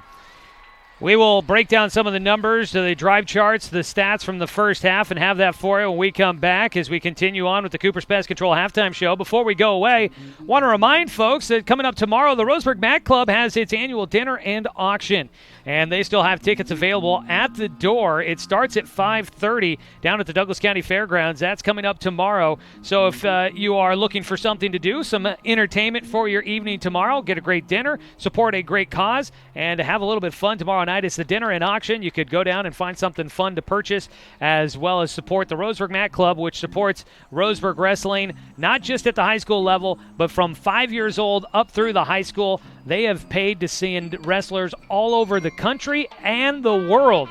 It's a great organization here in Roseburg and for the surrounding community. And if you know anything about Roseburg wrestling, you know the program's very, very good.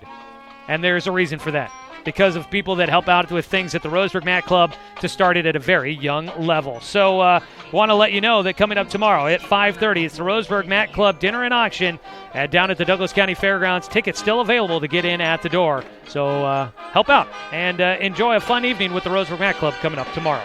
We'll come back with more of the Cooper's Pest Control halftime show.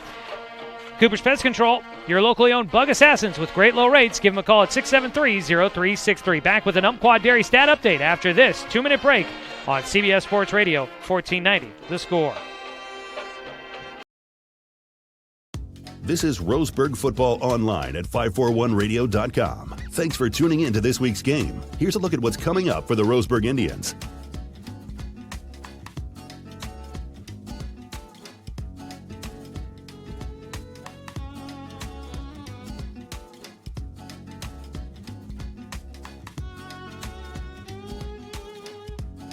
Find the live sports broadcast schedule updated each week at 541radio.com.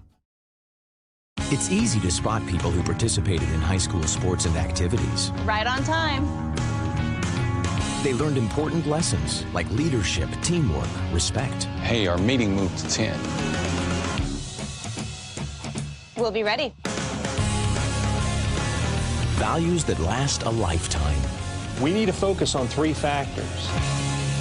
Support high school sports and activities in your community. When kids take part, they get set for life. You are watching live broadcast coverage of Roseburg football on 541radio.com. This game is proudly sponsored by Roseburg Disposal, Tim's Appliance, Cooper's Pest Control, Umpqua Dairy, Fisher's Hearth and Home, Cascade Community Credit Union, Douglas County Farmers Co-op, Supercut, Good Vibrations, and also Chuck Swarman Family Auto Repair. At Brook Communications, our job is to get results for your business, period. We can take your story and tell it to the people you want to reach in a way that compels first-time clients to become repeat customers. We get them through your door so you can do what you were meant to do. Proclaim your sales message to the largest audience of any media company in Douglas County. Brook Communications dominates through the power of 5 radio stations and 541radio.com. Results amplified. Locally owned. Brook Communications. Being entertained by the Roseburg Marching Band here at halftime. It's the Cooper's Pest Control halftime show. Roseburg fans got something to cheer for tonight. The Indians lead 35-7 on top of the visiting North Medford Black Tornado. It's time now to take a look at our Umpqua Dairy stat update. Your local dairy since 1931. That's Umpqua Dairy. For the visiting North Medford Black Tornado, through the air, quarterback Brennan Stoltz. He is connected on 3 passes on 8 attempts for 34 yards and 1 interception. On the ground, Eli Spence, 15 carries, only 55 yards. He does have a 3-yard touchdown run. Josh Baptiste, a 2-yard carry. And the fullback, Dallin England, has 2 carries for 9 yards. In the receiving game, Devin Grafton had a 7-yard catch, and Jet Carpenter a 24-yard catch. There was a pass to the far sideline, and I did not catch the number on the receiver, so I've got a mysterious 3 yards to attend to. One of the wide receivers for this North Medford squad that I don't have settled as of yet. But those are some of your numbers unofficially for North Medford in the first half. in the first half for Roseburg. 4 for 4 through the air for Colin Warmouth, 107 yards passing and 1 touchdown. For Roseburg on the ground game, Colin Warmouth, 4 carries for 8 yards. Garrett Zymet, 4 carries, 34 yards, both of those with a touchdown run in the first quarter. Gage Hill had 3 carries. Unfortunately, he's on the negative side at -4. Peyton Bryant had 1 carry for a loss of 3 yards. But the first half goes to Zach Mandera, who finished with 16 carries and 146 yards total in the first half. 2 touchdowns, both in the second quarter. In the receiving game, Eddie Herskovitz, 2 catches for 33 yards, and D'Angelo Adams had 2 catches, 74 yards, and a 58-yard touchdown reception. So that is a look at your numbers here from the first half of action for the Roseburg and North Medford football teams. Taking a look at the scoring, it started out with a fumble on the opening kickoff by D'Angelo Adams. North Medford recovered. It looked like the Black Tornado were going to have all the momentum. They would go a short field, 21 yards, ended up with a 3-yard touchdown run by Eli Spence, made it 7-0 early on in the contest. But Roseburg responded going downfield, started off with a 59-yard run by Zach Mandera to give Roseburg 1st and 10 after 1 play, and then a couple of plays later, punching it in. Colin Warmouth from 1 yard out, tied it at 7. An interception on the next drive for North Medford gave Roseburg the football, and they would cash in on the turnover. They drive downfield, and Garrett Zymet would score from 8 yards out, made it 14-7 at the end of the first quarter. Roseburg in front, and they would continue to lead in the second quarter as well. It was Warmouth connecting with D'Angelo Adams for 58 yards out to make it 21-7. Roseburg scored again on a 2-yard touchdown run by Zach Mandera to make it 28-7 with 2:59 to go in the second quarter. A fumble on the ensuing kickoff by North Medford gave Roseburg the ball back in a short field, and they would cash in on a 7-yard touchdown run by Zach Mandera, making it 35-7 in the first half, and that is our score here at the break. I want to make note that in that first half, Peyton Bryant ends up going, let's see here, 5 for 5 on PATs. It's his first action as the PAT kicker for Roseburg. It's Pink Out Night tonight here at the field for cancer awareness. The student section was all in pink. The cheerleaders all in pink. They've got the Roseburg cheerleading squad along with the junior cheerleading clubs out there at midfield here at halftime. Our score 35-7. We'll come back and get you ready for the second half. We'll take a look at some scores as well before the second half kickoff, but that'll do it for the Cooper's Pest Control halftime show. Back after this 60-second break on 1490 The Score.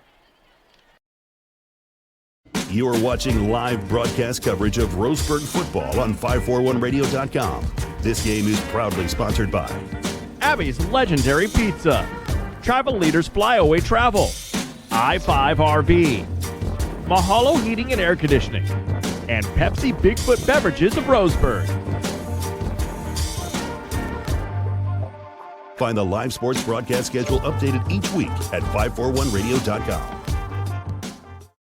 Swimming season is finally here. But remember, respect the water. Don't swim and don't go in the water if it's under 60 degrees. Swimming in water under 60 degrees is life-threatening. It could cause hypothermia, which means your limbs paralyzed and you can't get out of the water. Each day, the water temperature of the Umpqua River will be posted on kpic.com and kval.com, and in the morning weather on KPIC. Respect the water. Know the temperature. Brought to you by the Respect the Water Safety Committee.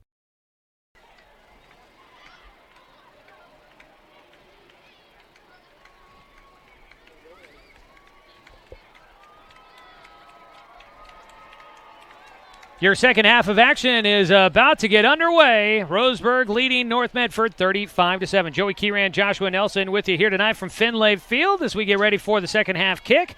Let's go ahead and pause here to take a look at some scores from around the Umpqua Basin, the Southwest Conference, and other scores of note. A lot of things going on here this evening. Joshua, what kind of scores are we seeing from around the area at the moment? So right now I only have 2 games. Sutherland at Santiam Christian. Sutherland leads 20-8. And then Yoncalla at Elkton in the Sawdust Bowl. Oh, yeah. Yoncalla lost to Elkton 16-42. So those are the 2 I have for the Umpqua Valley. In Douglas County, Reedsport played at Gold Beach Pacific yesterday, and they lost 26-34. And then in Southwest Conference play, right now, Sheldon at South Medford at half, 24-13. Pac-12 play, Arizona is playing Utah. Arizona is at Utah, and Arizona is losing 0-21 in second quarter with 3:17 left in the game. And then in baseball, since we're down to the final 4 teams, Dodgers are at the Brewers, are down 1-6 at the top of the 8th. So the Brew Crew leading 6-1 in the top of the 8th. That makes half the booth happy, I think. I don't know who's happy about that. That's 3/4. 3/4 of the booth is happy about that score. All right. Well, also the Portland Trailblazers wrapping up preseason tonight. They're hosting the Sacramento Kings. The Blazers leading 57-55 against the Kings at halftime. So another score that we'll be keeping an eye on here this evening. All right, Josh, we're getting ready for the second half kickoff. We talked a little bit about what Roseburg has to do coming here out of the halftime break. What do you look to see out of the Roseburg Indians as they get ready to kick away to North Medford to start the second half of this contest? I expect them to do I want to see them do exactly what they did to start the game off with, or to start this first half off with. The only thing I can really say they need to fix is make sure they don't put the ball on the ground. Otherwise, Roseburg only had 1 penalty in the first half for 15 yards. And North Medford's doing an equally great job. They've only had 2 penalties for 22.5 yards. Roseburg did have 2 fumbles, lost 1. So, yeah, that'll definitely be something to – actually, they probably had 3 fumbles and lost 1. Yes. There was the fumble on the snap there as well. So some things to definitely try and make sure they clean up. Carson Ellis will boot it away. It's a short kick to the 30. It rolls back to the 22. Picked up there by Baptiste, and that's where he is met as he gets across the 25 out to about the 27. North Medford will have the football to start in their own territory, and Roseburg's kick coverage team there doing a nice job to match that one. First impressions there from North Medford. I don't know if I really saw a lot of energy on that kick return, but it is only just the first 5 seconds of the second half. No, I'm not seeing a lot of energy, period, even from the bench, from the players right now. And that could very well change. We'll see. Well, North Medford will lead the offense out. They go with the I formation, tied into the left, a late man on the field, and he will run all the way across the field. They'll go double tight in the I formation, and they do get the snap off in time. Running left side, Eli Spence gets upended. Low tackle, high tackle. He goes down as he gets out to the 34-yard line. He'll pick up 6 on the play on the first down carry. And that low tackle was Garrett Zymet, number 10, and then the high one was Mandera. One high, one low. You more than likely got a really good chance to bring a guy down in that method. Roseburg will set up. They do go with a 5-man front trying to stop the run. They go left side with it this time. Spence slips through that front line and into the secondary. He picks up the first down. Now, we mentioned maybe not a lot of energy. Eli Spence comes out. He's showing, hey, look, I'm not the second most yards in the state on the ground for nothing. I can pick up some yardage. Let's get this going. Yeah, and they're doing a good job at trying to move that ball around. And as I want to see if Roseburg can overcome that, keep that strength on that defensive line. 7-yard pickup on that last run for Spence. He'll make a cut upfield, and he got leveled. Zach Mandera came in. Spence had a guy around his waist, but Mandera, using the shoulder pads, levels Spence to the ground. He picks up 2 on the short first down carry. And it really looked like Zach Mandera came up on Eli Spence and put his face mask right to his face mask and said, no, you're not going anywhere.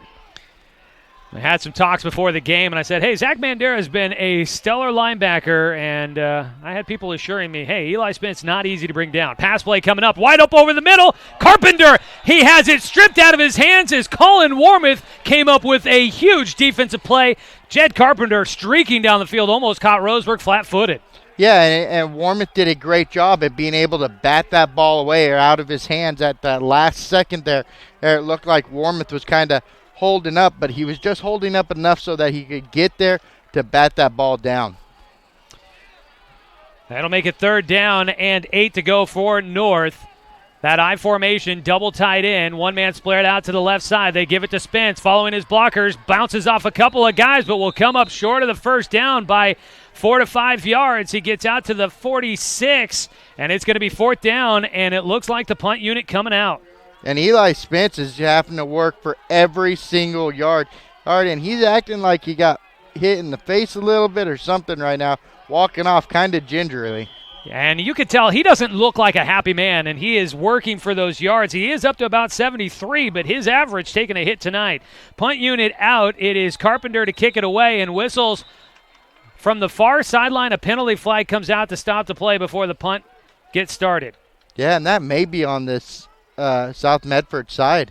Well, actually, North Medford, Or and it's North against Medford. Roseburg. Roseburg up on the front line had a guy in the neutral zone, an infraction, and that will move the chains for North. Oh, wow. Well, that is a huge boost there for North Medford to keep their drive going. And for Roseburg, you mentioned they didn't have many penalties in the first. Is that what, just like their second penalty? That's their second penalty. Moves the ball out to the 48, Roseburg's half of the field.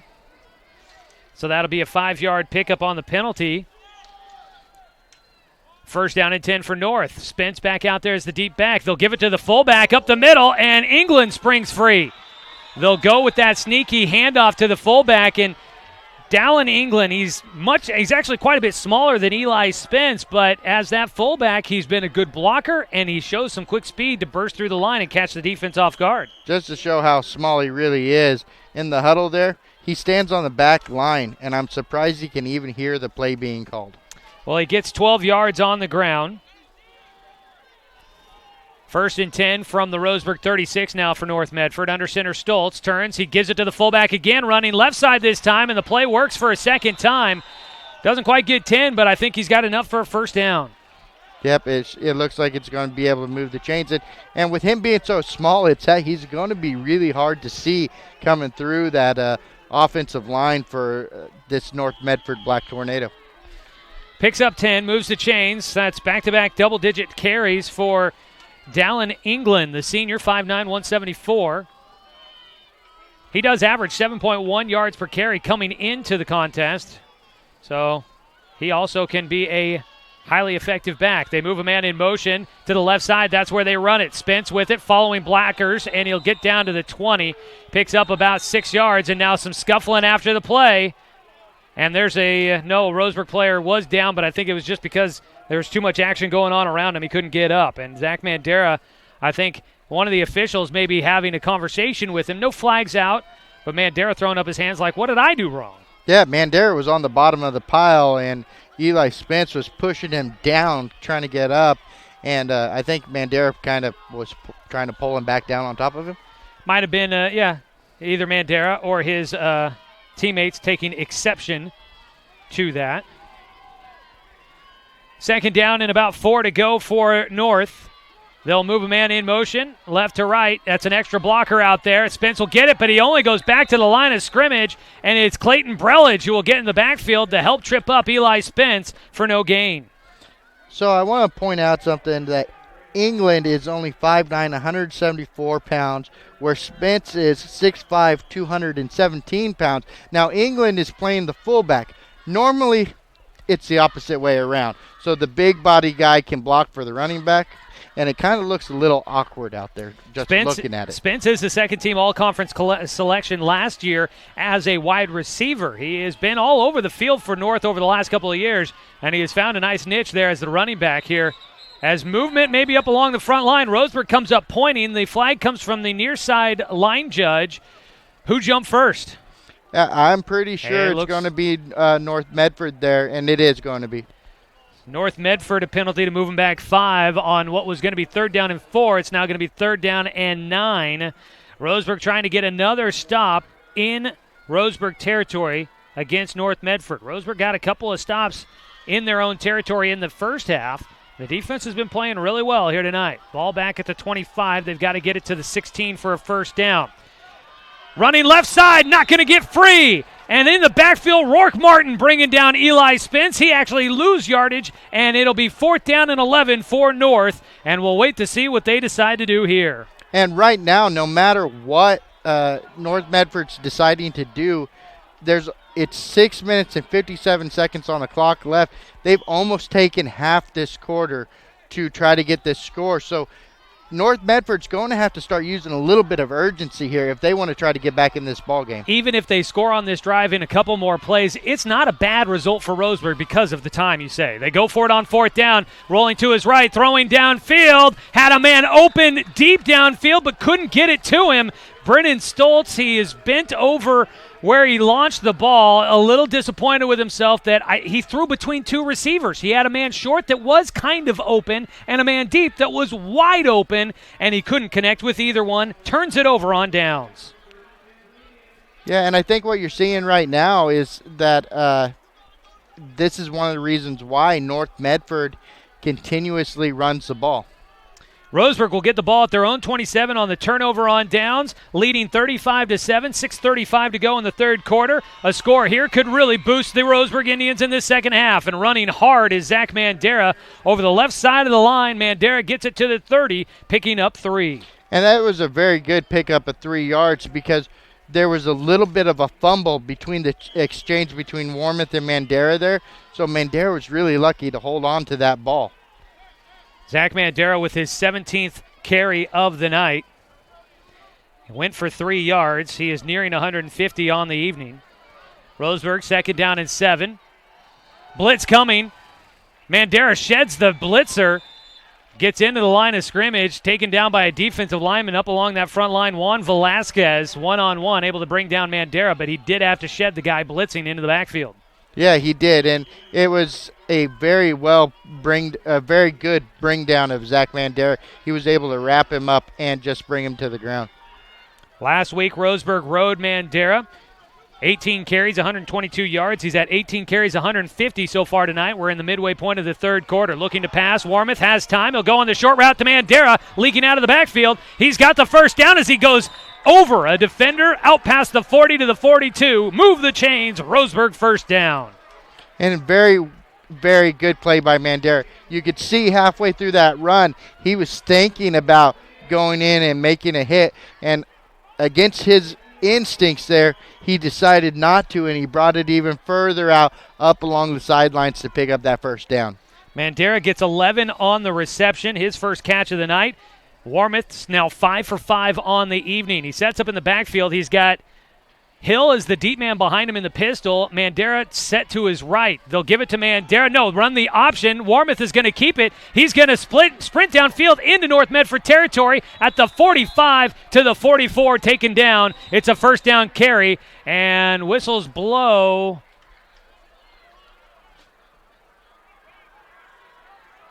Somebody lose a shoe? We got a piece of, is that the beanbag? It's a hand warmer, looks like, for Warmoth. They blew the whistle. I thought for some reason maybe something had happened, an injured player, a fumble or something, but it was just Warmoth's hand warmer or a towel. He lost it there. His run takes him into North Medford territory to the 44, and that is a pickup of 14 for Warmoth on the night. He sets up again in that pistol formation with Mandera to his left. This time we'll give it to him. Mandera stiff arm with the left arm. Another one. And then he is stopped, but a couple of strong stiff arms as Warmoth works his way to the 41. And right there, the play before, Warmoth there on that option, ran that option perfectly, except for towards the end. When he was getting wrapped up, he was thinking about pitching that ball out, and it kind of moved around in his hand, and it almost looked like it came out, and he fell right on top of it.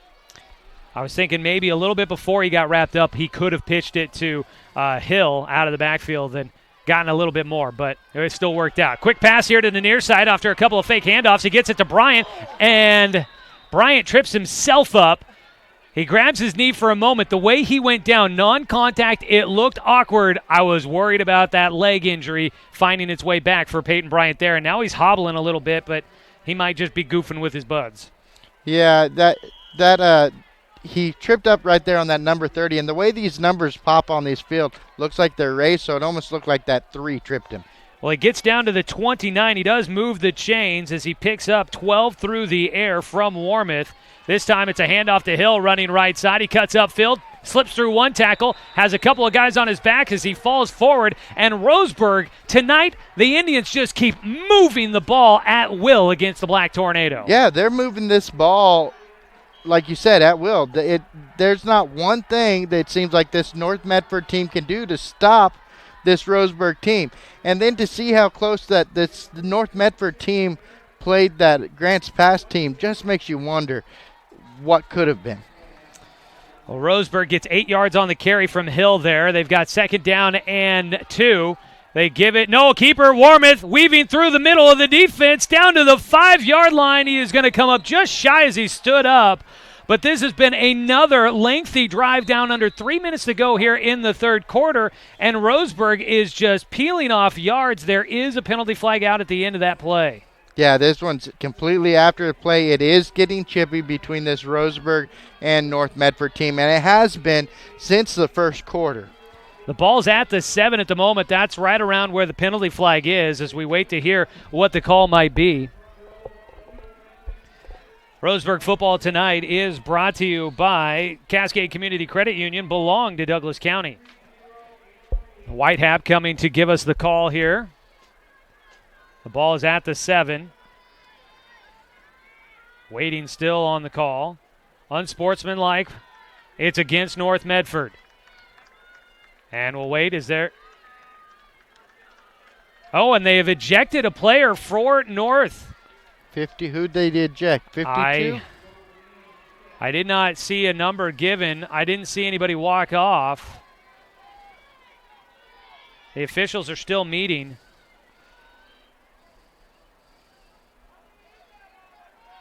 And Coach Heiberger's asking how many unsportsmanlike penalties is that against a specific player for North Medford.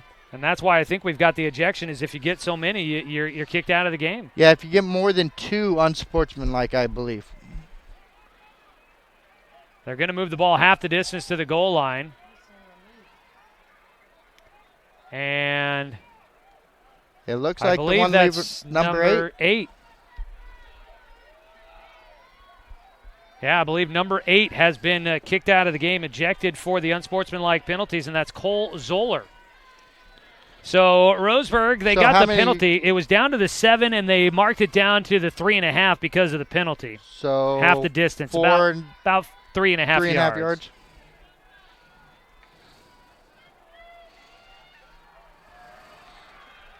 So Warmouth with the run down to the 7. That is a 14-yard pickup for him. The White Hats talking to North Medford's coach. That's why Roseburg has not started the next play. They've got the ball at the 3 with 2:59 to go in the third quarter. This is only the second possession of the third quarter. North Medford had the ball for 5.5 minutes. Roseburg's now had it for 3.5 minutes and might have a chance to cash in and stretch their 35-7 lead and leave not much time left here in the third and really start to put the game clock into the minds of the North Medford Black Tornado with not much time left in this ballgame, trailing. If Roseburg gets another score here, they'll be trailing by 32. Yeah, we're going to keep our fingers crossed and hope that happens, and I hope Roseburg takes even more time off the clock. So I believe we've gotten everything situated here, and if we're not mistaken, Cole Zoller has been ejected after receiving numerous personal foul or unsportsmanlike penalties. And now the White Hat is going to talk with Coach Heiberger. And number 8 still standing on the sideline. And if you're ejected from the game, you're supposed to leave the field. Yeah, he is standing over there with a helmet on still. Well, I think we've gotten it all settled out. And they will wind the clock here, and Roseburg will head up to the football. 1st and goal from the 3. Warmouth in shotgun. Gives it to Mandera, the senior running left side, a stiff arm up the field across the goal line. Yes! Touchdown! Roseburg in once again. Zach Mandera, his 3rd, and extracurriculars going on after the play. Penalty flags will come out. It's because number 25 took the ball from Mandera, number 25 for North Medford being Josh Baptiste, and then Roseburg tackled him because they were thinking maybe it was going to be ruled a fumble, and then there's pushing and shoving, and the flag comes out. We'll wait to see what they call on this one. Could be one of those offsetting. I think there's 2 penalty flags out. I do believe the touchdown will stand, as that, I believe, comes all after the ball gets across the goal line. I saw the signal from the near sideline judge that said touchdown. Roseburg waiting to see what the call will result in. White Hat running out towards midfield, and will first run over to talk to North Medford. It has been a long finish here to this third quarter. We've been working on this 3 yards for about 20 minutes maybe, and we've ticked off 10 seconds off the game clock. And Heiberger standing at the numbers at about the 14-yard line, just now beginning to walk back. And it looks like the White Hat was talking with Stephen Turner, the head coach for North Medford, possibly asking him what he'd like to do with the penalty. So I guess it might be a penalty against Roseburg. The White Hat talking with his fellow officials. And Heiberger's just trying to figure out if this was a touchdown or not.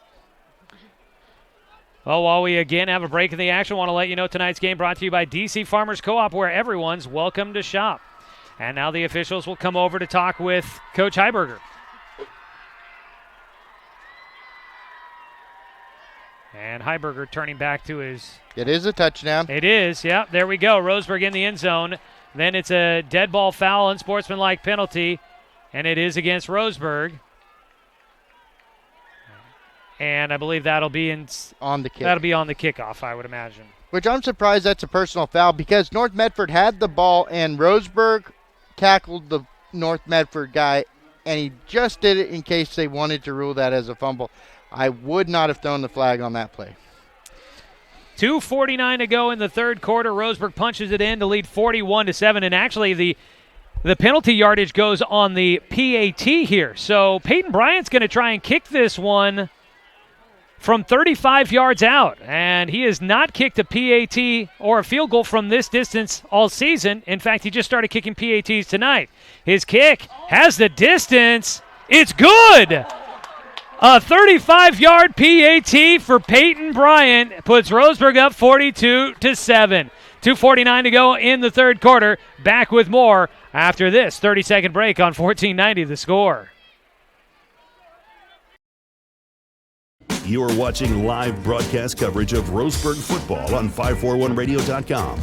This game is proudly sponsored by Abby's Legendary Pizza, Travel Leaders Flyaway Travel, I-5 RV, Mahalo Heating and Air Conditioning, and Pepsi Bigfoot Beverages of Roseburg. Find the live sports broadcast schedule updated each week at 541radio.com.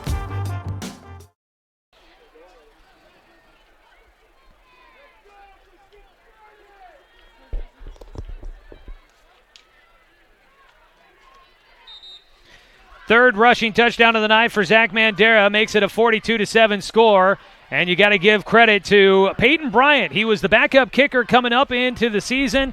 Roseburg lost their starting kicker, and Bryant was out with injury last week, so he didn't get a chance to kick last week. But here this week, boy, it has made a difference for this Roseburg team, and he just nailed a 35-yard PAT after the personal foul against Roseburg backing up the PAT kick.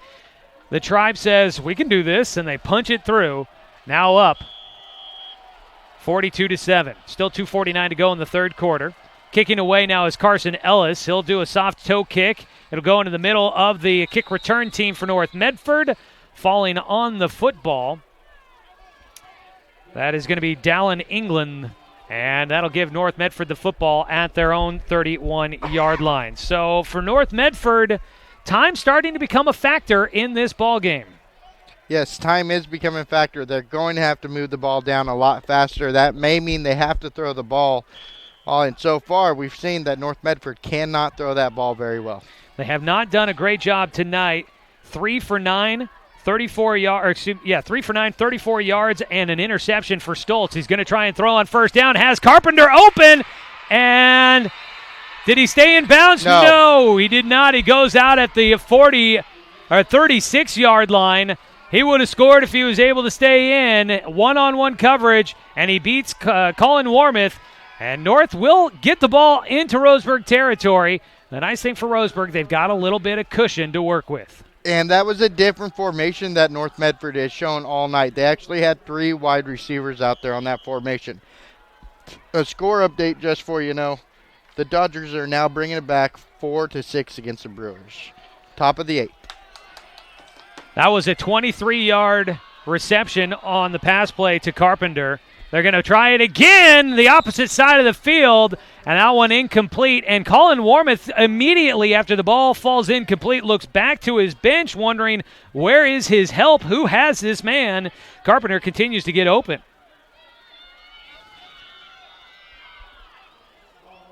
Carpenter with a couple of 20-plus yard catches tonight. 47 yards on 2 catches so far, but that incompletion will make it 2nd down and 10 from the Roseburg 36-yard line for North Medford. Clock stopped at 2:31 to go here in the 3rd quarter on the incompletion. You mentioned they had to go to the passing game. North has been doing that. They set up 2 targets to the right side, 1 to the left, I formation, fake the pitch, looking to go downfield. The man gets wide open, almost intercepted by Garrett Zymet. The receiver cut inside. The pass went outside. Zymet had a great read on it, got his fingertips on the ball, but it was overthrown, and he couldn't take it away. Zymet did a good job at turning back and looking at the ball, but he did let his receiver get behind him and was just lucky that ball was going the opposite direction of where his receiver was going. If that pass is on the same wavelength with the receiver, he was probably scoring in that play. Absolutely. But that is 2 straight weeks that Garrett Zymet has had his hands on a pass just by the end zone and has not been able to pull it away. That one was a difficult attempt at a catch. Another passing play coming up. Hit as he throws. Bobbled and incomplete. Intended on the far sideline. I believe that was Anthony Taylor over there intended for him. He tried to make sure he kept his feet in bounds, but then he lost his focus on the catch and lost a handle on the ball. And that was a little bit of a crossing, almost like a pick route there. Not quite a pick because they didn't run into anybody, but trying to confuse Zymet, and it did confuse him, and it did stop him for just a second, allowing that receiver to get open right there on that sideline. Zymet, again, just a sophomore, getting a chance to start here tonight for a 2nd straight game, and he has been making an impact here this evening. Looking to pass on 4th down and 10. Stoltz flushed out of the pocket, throws it. It's away, caught, but short of the 1st down. A penalty flag out in the backfield. Clayton Brelich probably going to get called for a roughing the passer call as he hit Stoltz as he was throwing, but maybe the continuation of the play a little bit too much for the officials' liking. I did see a penalty flag. Oh, there it is, right on the 50-yard line in the middle of the feather at midfield here at Roseburg High School. Now, the trainer did come out, and number 4, quarterback for North Medford, walked over there, but it looks like he's going to stay in the game. Stoltz got hit by Brelich as he was throwing. It's a personal foul against Roseburg, roughing the passer. It'll be a 1st down for the Black Tornado. They trail 42-7 with 2:15 to go in the 3rd quarter. The ball goes down to the 17-yard line. So they marked that one off from the 32, which is, I think, where the pass went to, and they mark it off at the end of the play. And the second half's not nearly as clean for Roseburg as it was in the first half. They already have 3 penalties for 40 yards. So that pass completion was for 4 yards for Stoltz. He's going to hand it off. Running left side is Spence. He'll burst through the defense. He's in. 2nd touchdown of the night. And North Medford with a little bit of life still in this ball game. Scores from 17 yards out. And that's exactly what North Medford needed. They've got a little bit of momentum there, but they need to do something to keep that momentum. And Roseburg needs to not hold their heads down on that score and just continue to play the way that they've been playing. One play after the roughing the passer penalty, and North is able to get into the end zone. They trail 42-13. The extra point will make it 42-14. Let's go ahead and take a quick break. Back with more of the 3rd quarter here on 1490 The Score. This is Roseburg Football Online at 541radio.com. Thanks for tuning in to this week's game. Here's a look at what's coming up for the Roseburg Indians.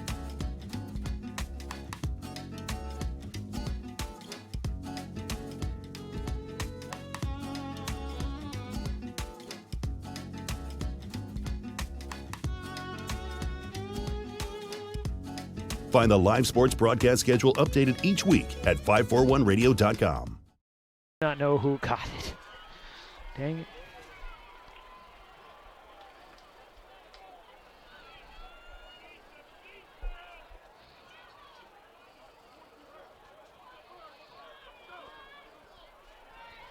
Third quarter here, the Roseburg Indians leading to 42-14, 2:06 to go in the third quarter. Roseburg football here on 1490 The Score and streaming at 541radio.com is brought to you by DC Farmers Co-op, where everyone's welcome to shop.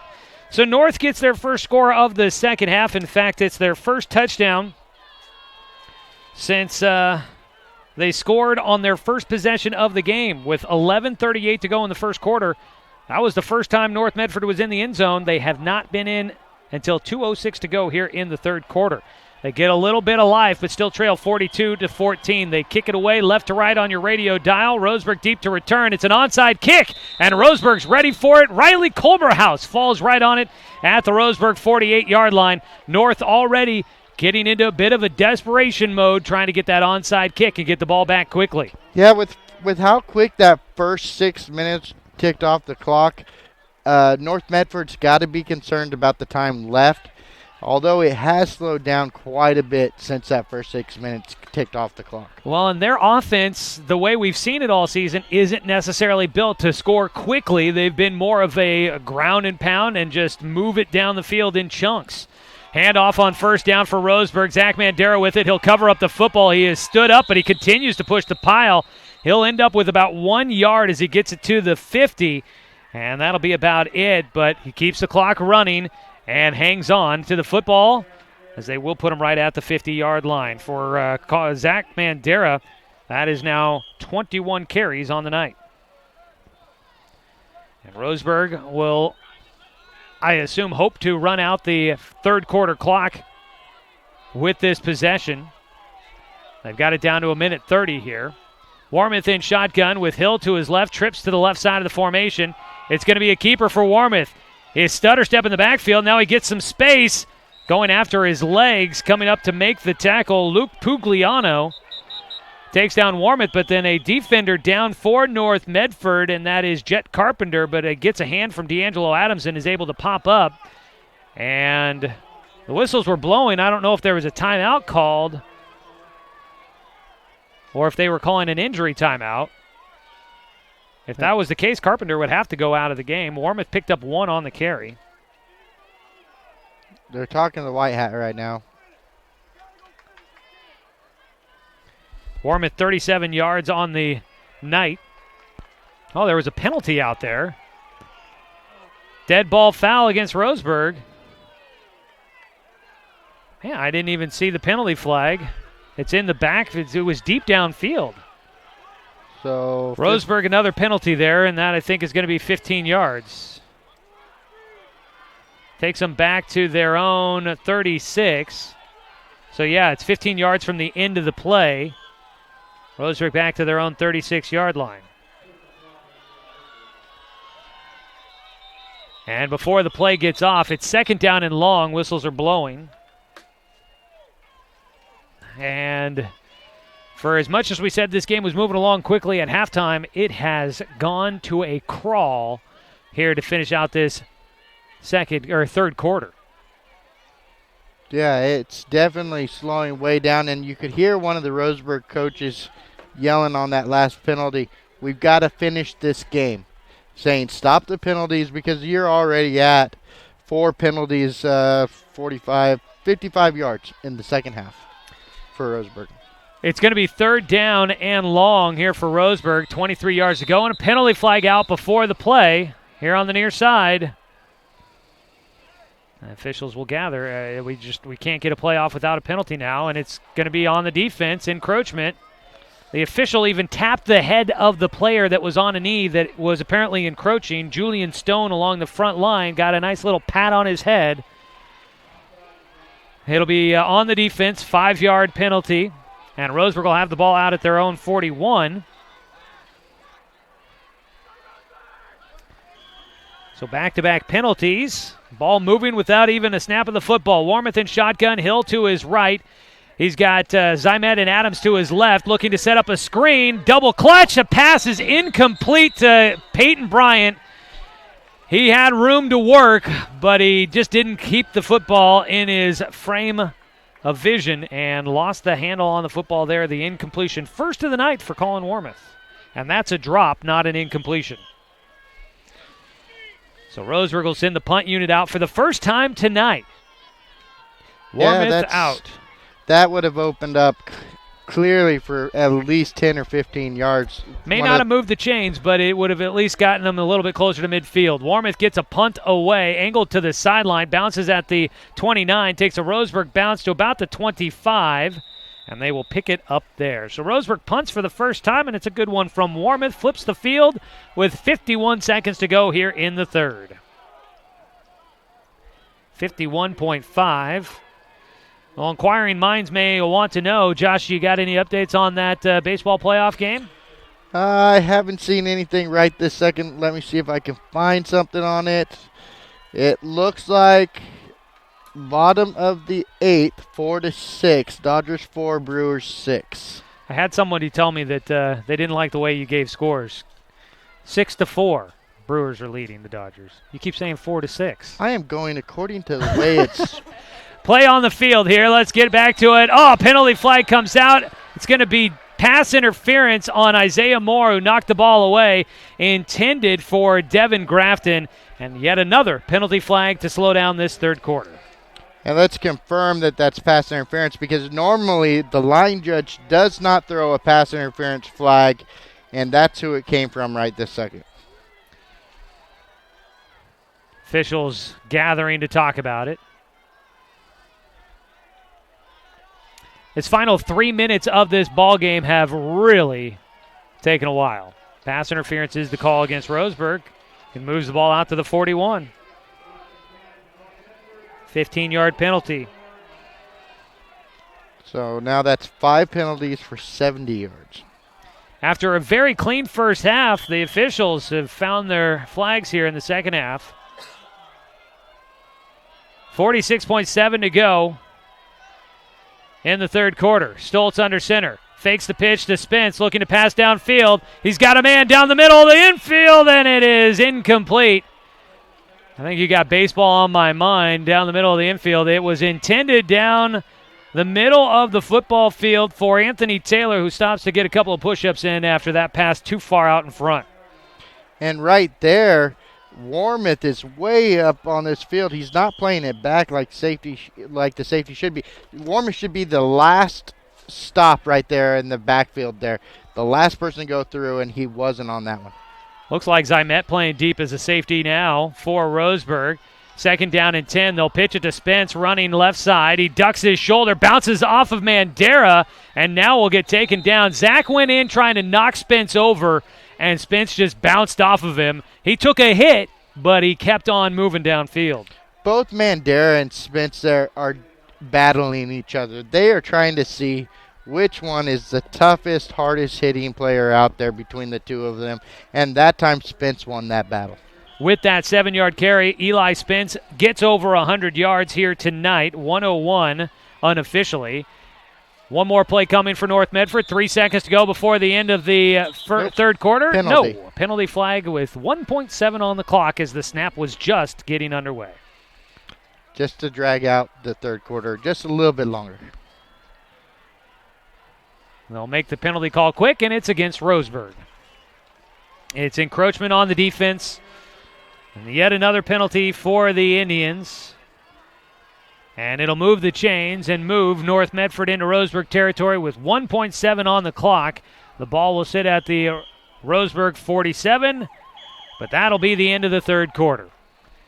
The clock graciously moves us into the final period of this football game. Roseburg leading 42-14. there's a lot of positive momentum going on, but that slow end of the quarter, we'll see how it affects both these teams going into the final period. Roseburg on top big over North Medford here on 1490 The Score. You are watching live broadcast coverage of Roseburg football on 541radio.com. This game is proudly sponsored by Abby's Legendary Pizza, Travel Leaders Flyaway Travel, I-5 RV, Mahalo Heating and Air Conditioning, and Pepsi Bigfoot Beverages of Roseburg. Find the live sports broadcast schedule updated each week at 541radio.com. Swimming season is finally here. But remember, respect the water. Don't swim and don't go in the water if it's under 60 degrees. Swimming in water under 60 degrees is life-threatening. It could cause hypothermia, which means your limbs paralyzed and you can't get out of the water. Each day, the water temperature of the Umpqua River will be posted on kpic.com and kval.com, and in the morning weather on KPIC. Respect the water. Know the temperature. Brought to you by the Respect the Water Safety Committee.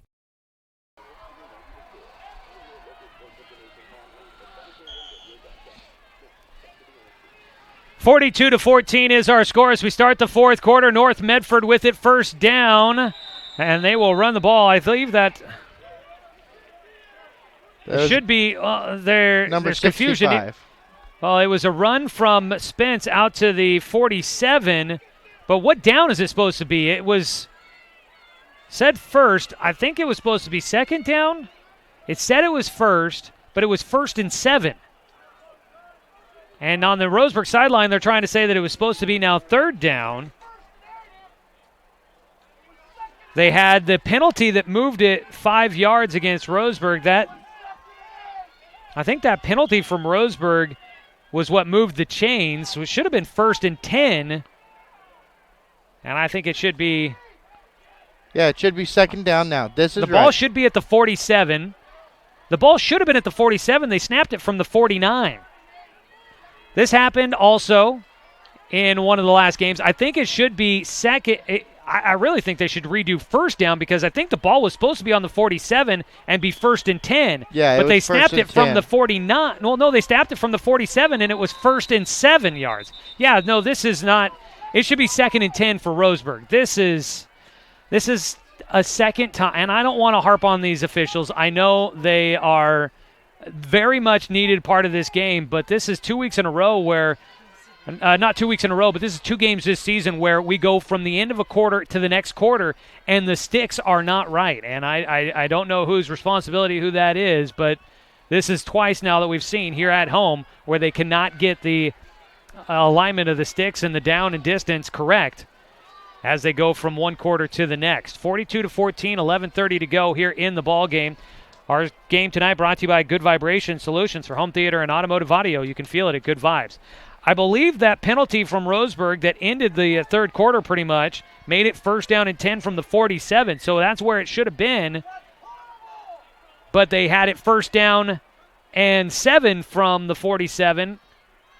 No, they got 47 now. Well, it said it was 1st down, and the ball was started at the 47, but the 1st down marker is at the 49. It should have been 1st and 10 from the 47. Yeah. So the 1st down marker is shorter than it should have been for North Medford. And, yeah, that's a tough one. But blitz comes from the blind side. Clayton Brelage takes down Brennan Stoltz, and he is slow to get up. He's still on the ground, and he will need the trainer out on the field. Brelage comes up with a huge sack for Roseburg, and it'll be a loss of yard back into their own territory for North Medford. And Brelage right there, that's the 2nd play in a row that he has affected this North Medford side. The first one, he was able to shed the block and get number 44 Spence tackled. And this time he was able to come right through the line and just land completely on the quarterback and bring him down. The quarterback didn't even see it coming. Loss of 6 on the sack for Brelage.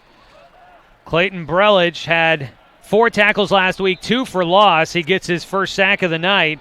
It drops them back 6 yards to their own 47, and the backup quarterback will come in. Colby Nairn will come in, a sophomore, 6 foot, 161, 2 for 8 through the air this season for 25 yards. Not a lot of playing time for him. Got to imagine here on 3rd down and long, they'll lean on Eli Spence, but needing help to the sideline was Brennan Stoltz. He has taken some big hits tonight from this Roseburg defense. And when Stoltz was laying on the ground, Eli Spence sat there and picked him up and stood him up and helped him walk off that field. He's on the trainer's table getting looked at, grimacing the entire time he's over there. We'll be keeping an eye on seeing what they decide to look at. It might just be overall pain after the lick handed to him by Clayton Brelage, the junior, 6 foot, 200, coming in from the blind side and taking down Brennan Stoltz. Well, and he's been hit several times today where he's been slow to get up. Roseburg's done a good job at getting to him and hitting him and bringing him down to the ground. Whether or not it's been a sack every time or not, he has taken a punishing beating tonight. And it looks like they're finally correcting the sticks on the far side and putting it where I thought it should have been.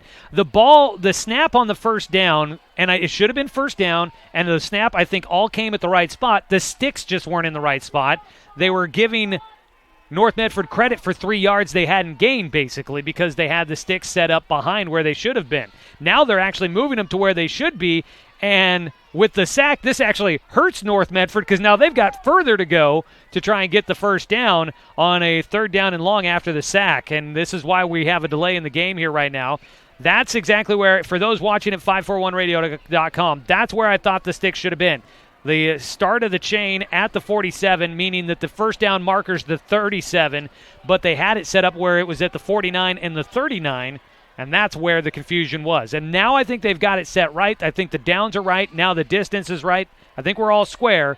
Let's hope we can start getting this football game moving back at a regular football pace. Yes, let's hope so. It looks like they got it all right. They had explained to North Medford's head coach exactly what was going on now. 3rd down and 16 for North. Fake the pitch. Nairn looking to throw. The sophomore quarterback cannot escape Zach Mandera as he is thrown down out of bounds.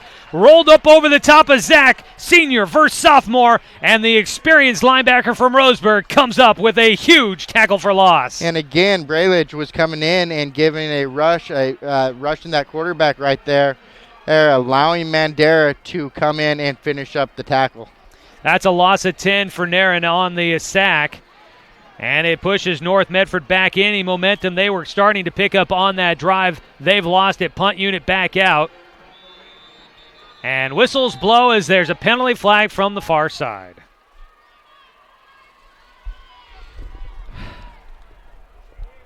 And it's going to be against Roseburg. They've got some yardage to give. I believe it's going to be on Roseburg's defense, encroachment. So count off 5 yards. So the ball will be out to the 42 now.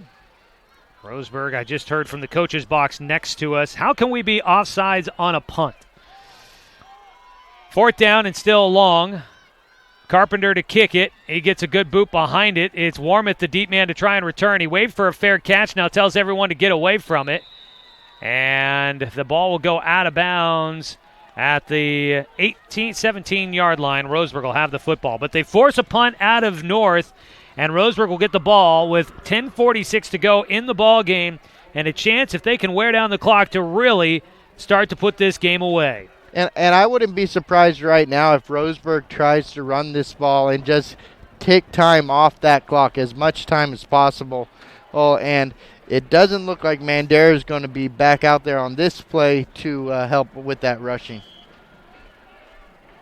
Roseburg will send the offense out. Warmouth in shotgun. He's got Ethan Stoner, the deep man, behind him in the pistol, and he's got Hill to his right.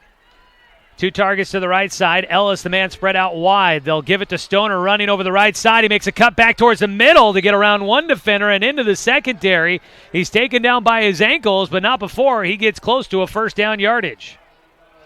And Roseburg's offense is just, no matter what they're doing right now, whoever they're putting back there is somehow or another being able to just push that defensive line and the North Medford linebackers completely out of the way. 9-yard carry for Ethan Stoner. He had 6 carries for 6 yards on the season, so adding to his total there.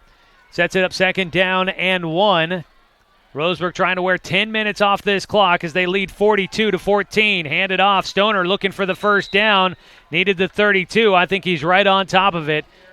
And they're going to say 3rd down. Just shy of that first down marker.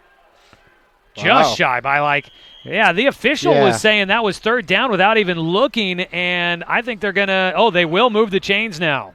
I was going to say I thought they were coming out for a measurement. They moved the chains on the carry by Stoner as he gets to the 32. Yeah, I thought they were going to actually come out and measure that too, the way that they stopped the clock. I said 32. I meant the 27. So he does pick up the 1 yard. Stoner and Hill on either side of Warmoth in shotgun.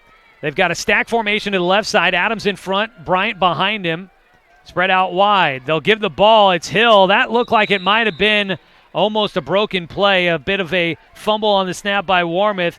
Bobbled the football. Did get it into the belly of Gage Hill, but kind of things got a little broken up there, and no gain on the first down carry for Gage Hill. And right now what Roseburg is doing is they are running the clock as much as possible. Warmoth is watching the back judge. As soon as the back judge raises his hand, that is when he's getting ready to snap the ball.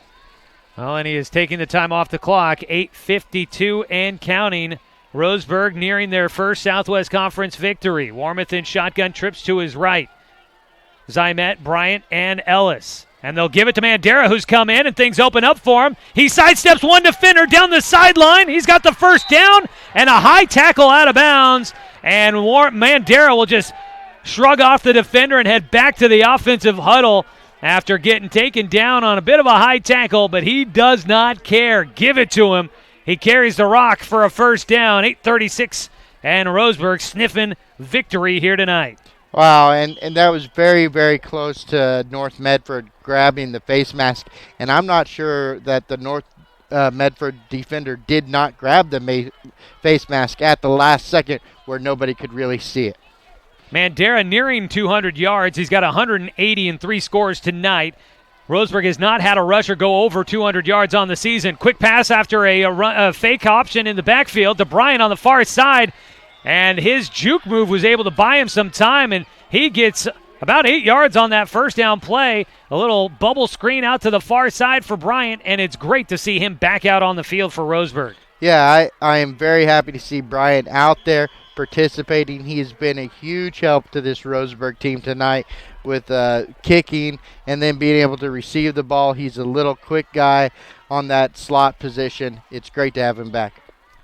They'll set up Bryan in between Zymet and Ellis out to the right side. Adams alone on the left. Roseburg, 7:54 and counting in this ball game. They lead. They go to quick pass to Zymet. He'll cut it upfield, and they'll have the first down. Roseburg needed 2 more to get it. They get 4 as they put the ball, actually get 5 as they put the ball at the 37. And right now I'm really surprised that Roseburg is throwing this ball around as much as they are. They're getting pretty lucky. They're getting completions. The clock's still running, but I would expect them to try to slow this down a little bit more with that run.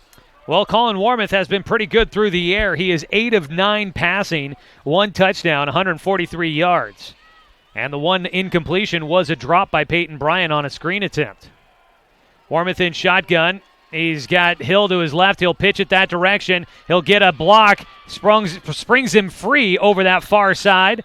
And he'll pick up 9 as he's down inside the 30 to about the 27. And Roseburg, I think they have really started to break the will of this North Medford team. They are moving with ease down the field here tonight.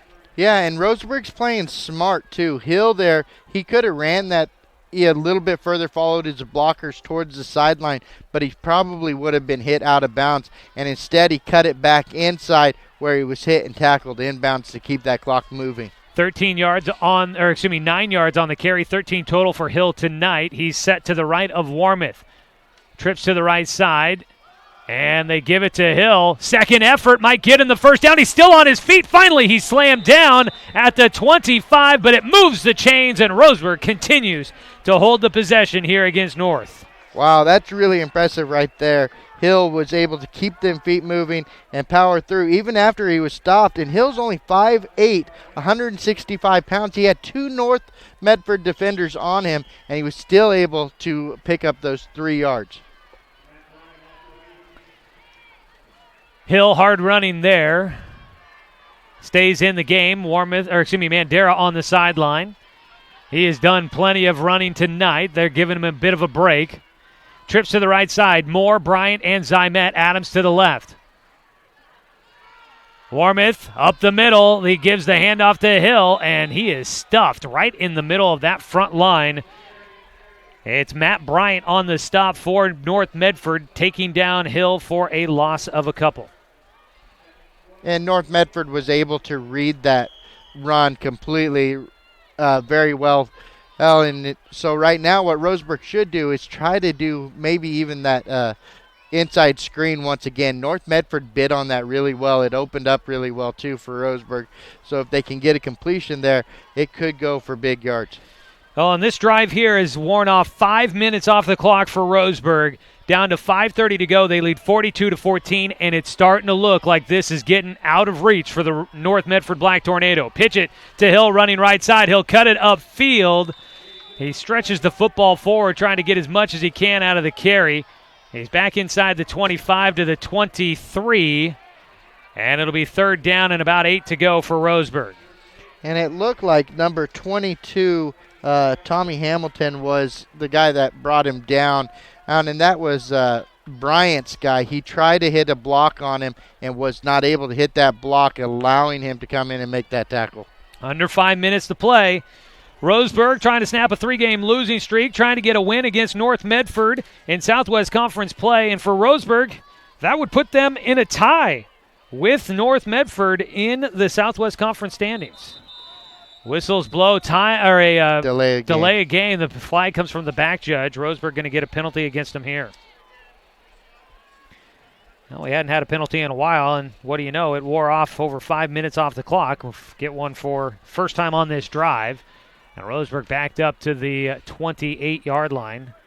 It's kind of funny how when you don't get penalties, the clock can keep moving. Roseburg 0-2 coming in Southwest Conference play into this contest. And North Medford was 1-1, so Roseburg putting themselves in a good spot here if they can get a win here tonight. Give the handoff to Hill, running left side on 3rd and long. Roseburg just wants to keep the clock moving, as it does not look like they'll have a shot at getting the first down here. Maybe a pickup of 1 for Hill on the carry to the 27. Now, if you look at it, that's 27, 34. That's a 44-yard attempt for Peyton Bryant. He's out there, but I don't know if he's out there as a kicker. Yeah, and I don't think they're going to try to kick this ball. They'll probably try to keep running this ball. Yeah. That inside screen, though, could very well be an interesting thing to run right here. Might catch him off guard just a little bit. You got to imagine that the front line is going to be ready to attack. We'll see what they do. Isaiah Moore runs the play into the huddle. He'll spread out wide to the right along with Peyton Bryant. You've got Zymet and Adams to the left, and Roseburg's taking a timeout. Yeah, Roseburg will take a timeout. They might have wanted to send the offense out there, see what the defense looks like for North Medford, and then call a timeout. We'll take a quick break. Back after 30 seconds. You're listening to Roseburg Football on 1490 The Score. It's easy to spot people who participated in high school sports and activities. Right on time. They learned important lessons like leadership, teamwork, respect. Hey, our meeting moved to 10.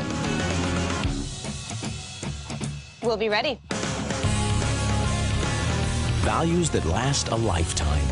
We need to focus on 3 factors. Support high school sports and activities in your community. When kids take part, they get set for life.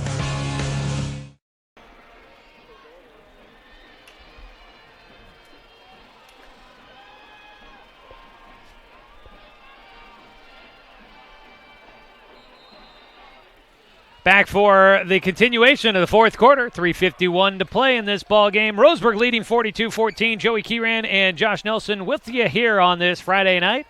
And Roseburg trying to get their second win on this new turf field here at Finlay Field. They beat Reynolds here at home earlier on in the season. This is the only place that Roseburg's been able to get a win so far this year. They look at 4th down and 13. They give it to Adams on the end-around sweep. He'll cut it upfield. He'll be short of the first down as Roseburg will turn it over on downs. Made the burst through the line, but didn't get enough of a seam to break downfield. Great speed out of D'Angelo Adams, just not enough to move the chains. He carries it down to the 22, and that's where Roseburg will give it back to North Medford. And with only 3 minutes and 45 seconds left in this game, that's Roseburg's first turnover on downs. So Roseburg's doing a great job overall tonight. North Medford has 2 in this game. Well, and that drive for Roseburg took 7 minutes and 1 second. So while they don't get points, that was a drive that did exactly what Roseburg needed it to do, which was wear off a lot of time on the clock and really put North Medford in a spot where there's just not enough time to make up a 28-point difference. So number 14, Colby Naron for North Medford is still out there as quarterback, as a backup quarterback for North Medford. Roseburg's going to call a timeout here. I guess the Indians had a couple of issues with their defensive alignment. They might want to be getting some new guys out there on the field as well. Maybe they saw that the backup quarterback's staying in, and they figured, hey, we can start putting in some of our subs as well. Yeah, that's what it looks like. Timeout by Roseburg. We'll take a quick 30-second break and be back after this here on The Score. At Brook Communications, our job is to get results for your business, period. We can take your story and tell it to the people you want to reach in a way that compels first-time clients to become repeat customers. We get them through your door so you can do what you were meant to do. Proclaim your sales message to the largest audience of any media company in Douglas County. Brook Communications dominates through the power of 5 radio stations and 541radio.com. Results amplified. Locally owned. Brook Communications.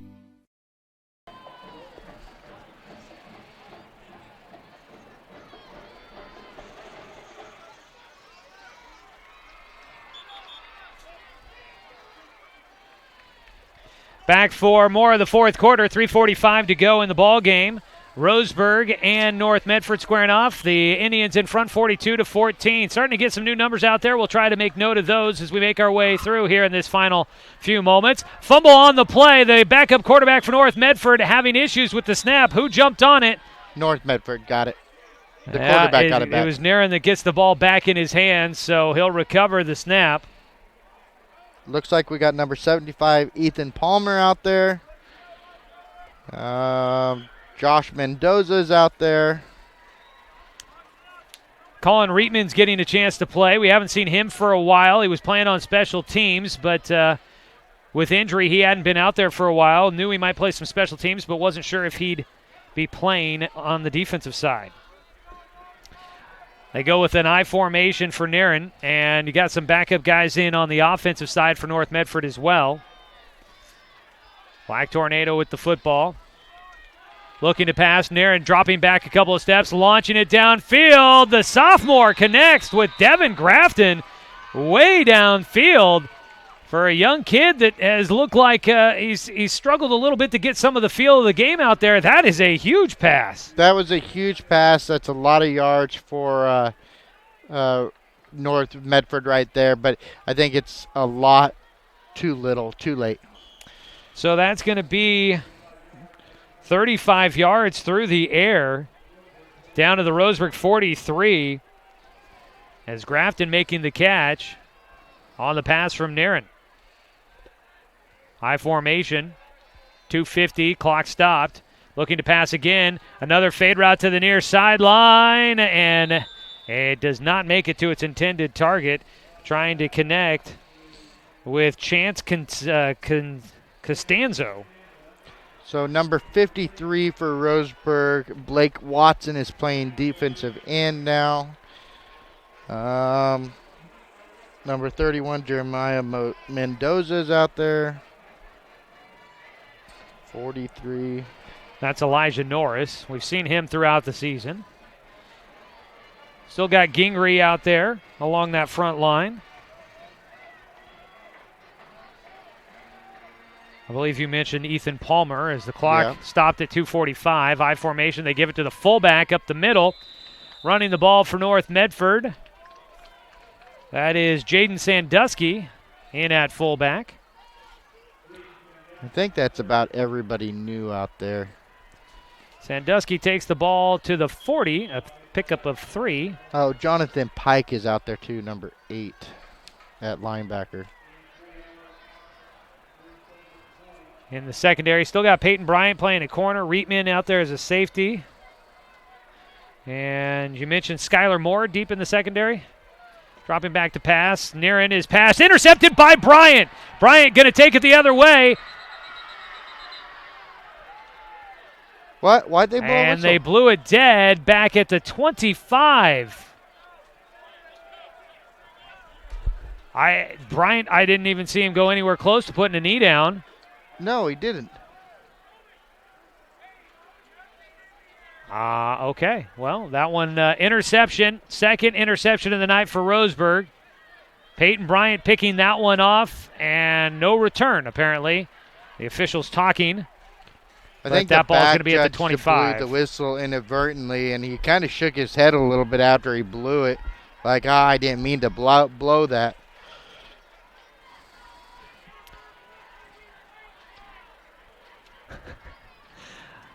I'm going to just pass on the comments I might have heard from the sideline. Peyton Bryant, interception there for Roseburg. Third takeaway of the night for Roseburg.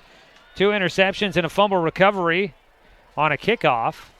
And Roseburg's defense continues to take the ball away at a very good clip. Pick off interceptions this season.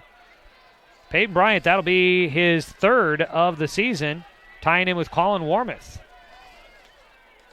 So 2 minutes exactly on the clock. And Coach Heiberger did say nothing in the air. Well, there you go. That'll probably give us a good inkling at what we'll see from Roseburg.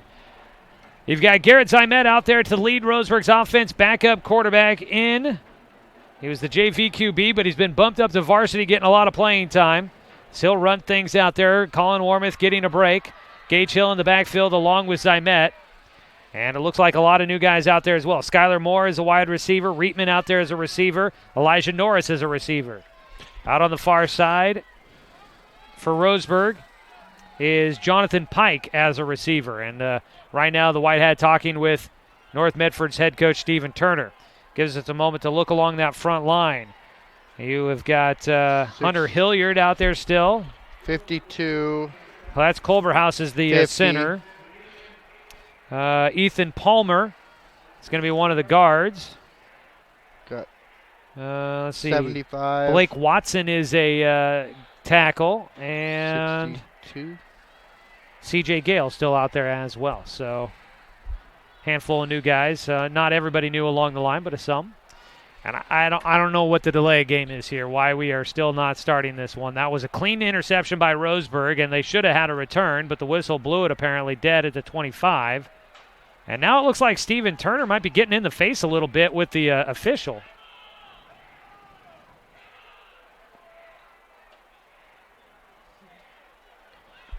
What?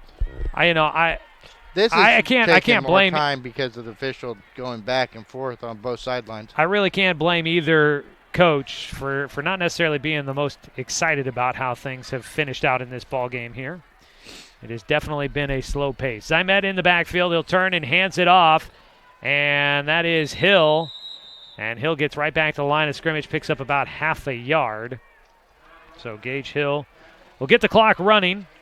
Roseburg just trying to run out this final 2 minutes of the ball game. And Coach Heiberger is telling Zymet right now, wait till the back judge hand goes up before you get ready to snap it.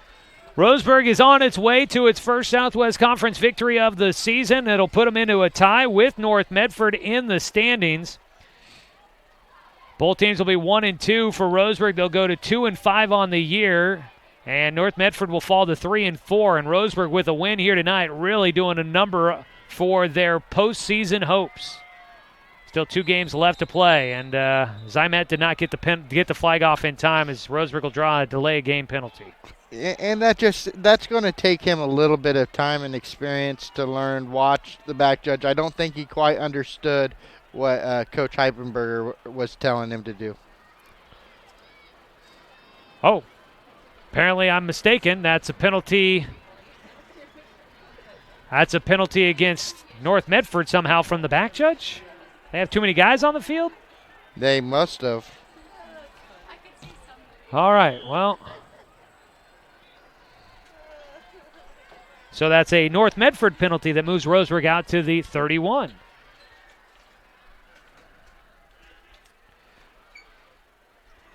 That'll be 2nd down and 4. Zymet in shotgun.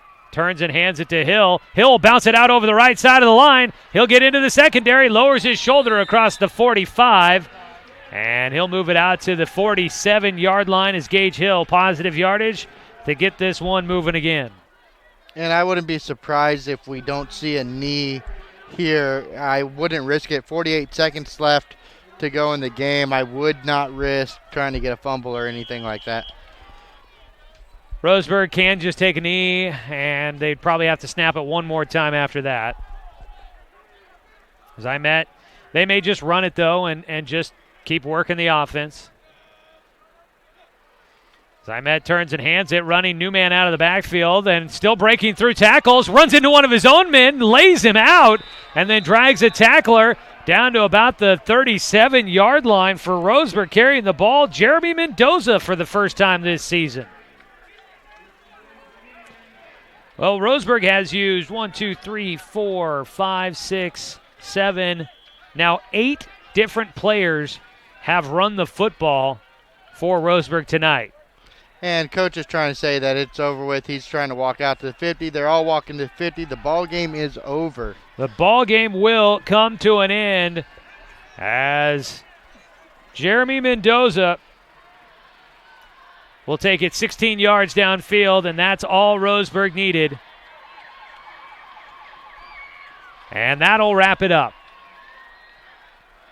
Roseburg gets a 42-14 victory here tonight on top of the visiting North Medford Black Tornado. I expected to be hopefully a close one tonight. I did not see Roseburg running away this evening. Big win for Dave Heiberger and the Roseburg Indians tonight against North Medford. Yeah, I did not see a blowout like Roseburg did tonight. We were all concerned about their depth. We were concerned about how many or the suspended players and everything else. None of that mattered at the end of the day. Final score, 42-14. Biggest win of the season for the Roseburg Indians. It comes in conference play. We'll recap it all for you as we head to the Roseburg Disposal postgame show. Roseburg football tonight brought to you by our friends at Mahalo Heating and Cooling, your best choice for the finest indoor comfort control, and by Flyaway Travel. Call them today and visit them at 1445 West Harvard Avenue in Roseburg. The Indians get to celebrate on their home field for a second time this season. We'll talk more about it when we come back after this 2-minute break on CBS Sports Radio 1490, The Score. This is Roseburg Football Online at 541radio.com. Thanks for tuning in to this week's game. Here's a look at what's coming up for the Roseburg Indians.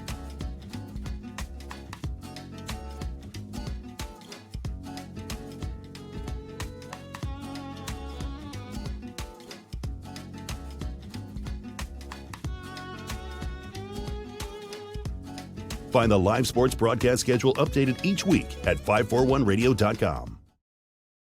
It's easy to spot people who participated in high school sports and activities. Right on time. They learned important lessons like leadership, teamwork, respect. Hey, our meeting moved to 10. We'll be ready. Values that last a lifetime. We need to focus on 3 factors. Support high school sports and activities in your community. When kids take part, they get set for life.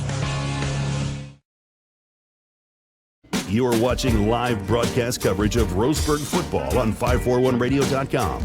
This game is proudly sponsored by Roseburg Disposal, Tim's Appliance, Cooper's Pest Control, Umpqua Dairy, Fisher's Hearth and Home, Cascade Community Credit Union, Douglas County Farmers Co-op, Supercut, Good Vibrations, and also Chuck Swarman Family Auto Repair.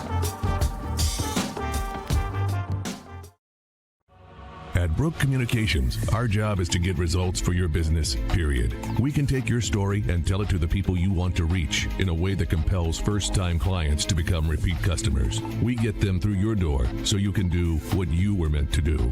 Proclaim your sales message to the largest audience of any media company in Douglas County. Brook Communications dominates through the power of 5 radio stations and 541radio.com. Results amplified. Locally owned. Brook Communications.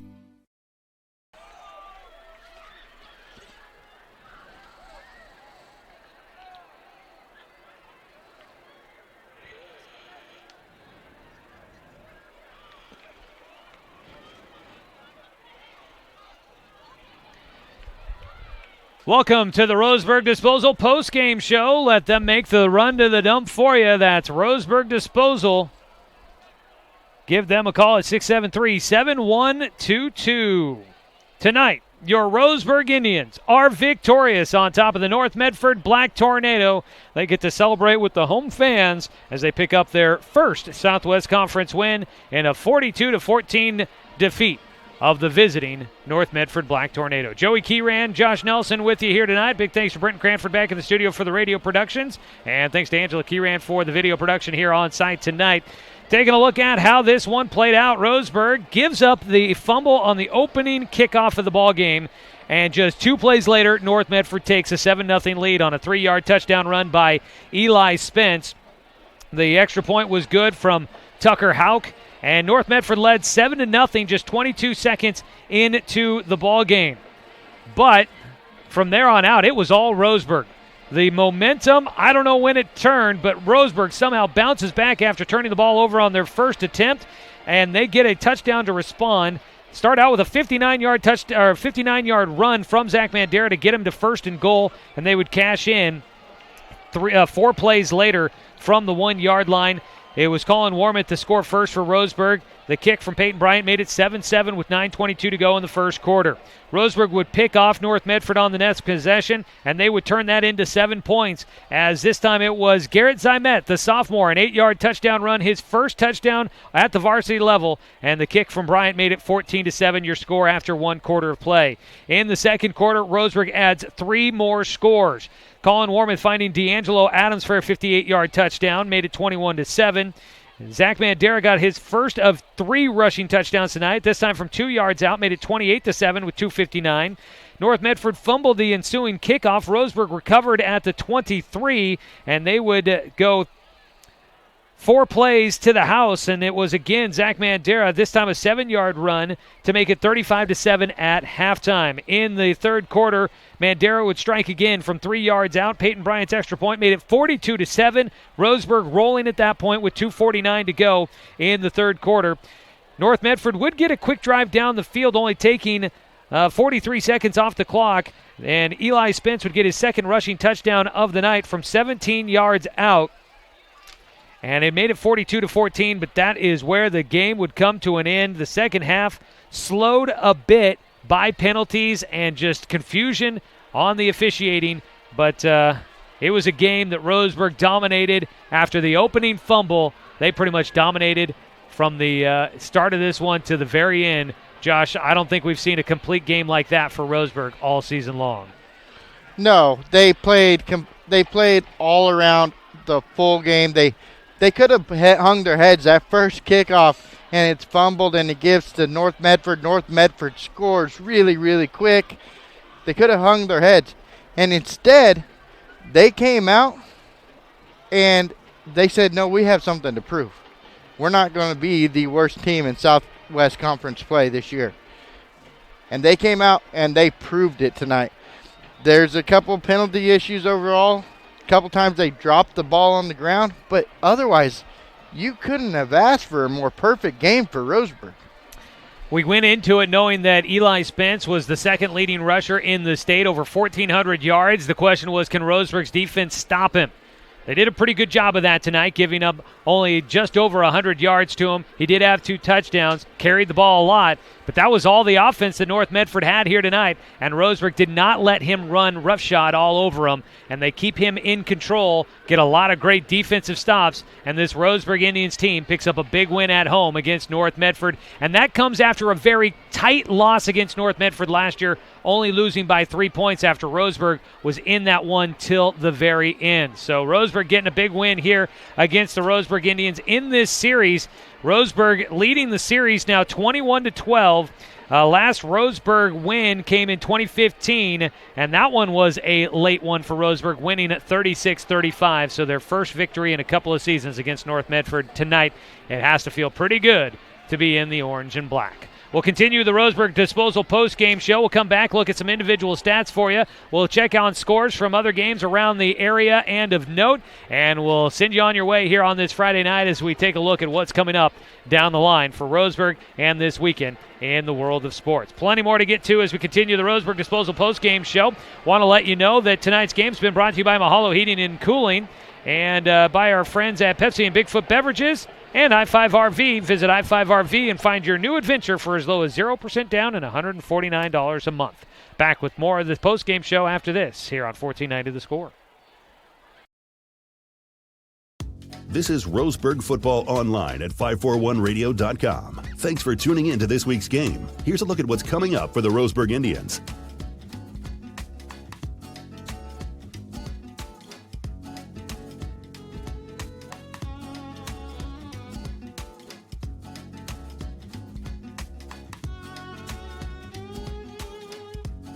Find the live sports broadcast schedule updated each week at 541radio.com. It's easy to spot people who participated in high school sports and activities. Right on time. They learned important lessons like leadership, teamwork, respect. Hey, our meeting moved to 10.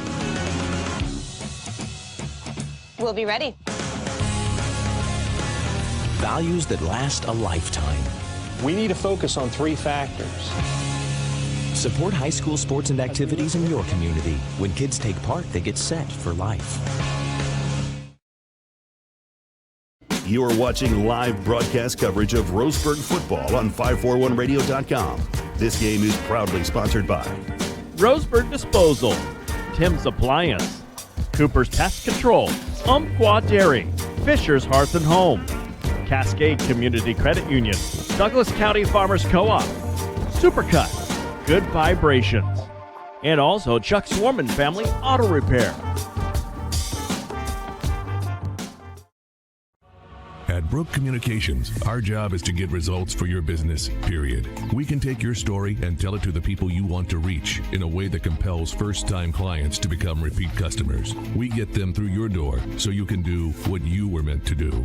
Proclaim your sales message to the largest audience of any media company in Douglas County.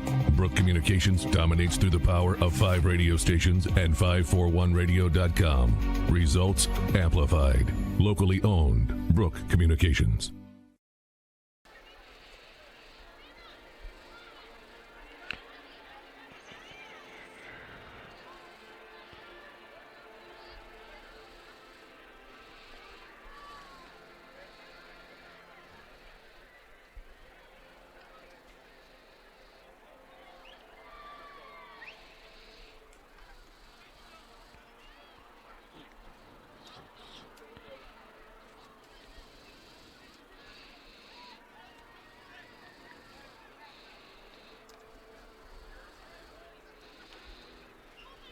Here at Finlay Field, we continue the Roseburg Disposal postgame show. Coming up, we'll name our Abby's Pizza legendary player of the game.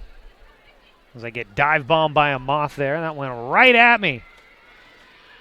We'll have that for you coming up here as we continue the postgame show. But time now to take a look at a Umpqua Dairy stat update from tonight's action. Unofficial stats from tonight's game. For the Roseburg Indians, Colin Warmoth through the air, 8 of 9 for 143 yards and 1 touchdown. That came on a connection with D'Angelo Adams from 58 yards out. Adams finishes with 2 catches for 74 yards. Eddie Herskovich, 2 catches, 33 yards. Peyton Bryant, 2 catches, 20 yards. Garrett Simet had 1 catch, 5 yards. And Zach Mandera, a catch for 11 yards. Zach Mandera on the ground tonight had a big game as he carries for 22 times 3 touchdowns, and 180 yards. Best rushing night of the season for a Roseburg running back. Colin Warmouth, 7 carries, 37 yards, and 1 score. Garrett Zymet had 4 carries, 34 yards, and a touchdown. Gage Hill had 12 carries for 41 yards tonight. And Ethan Stoner, 2 carries, 10 yards. And D'Angelo Adams, 1 carry, 5 yards. A carry for Peyton Bryant, -3 yards for him. And Jeremy Mendoza had his first carry of the season, and that was a 16-yarder that finished out the game. On the other side for North Medford, tough night passing tonight for Brennan Stoltz before getting knocked out of the game with injury.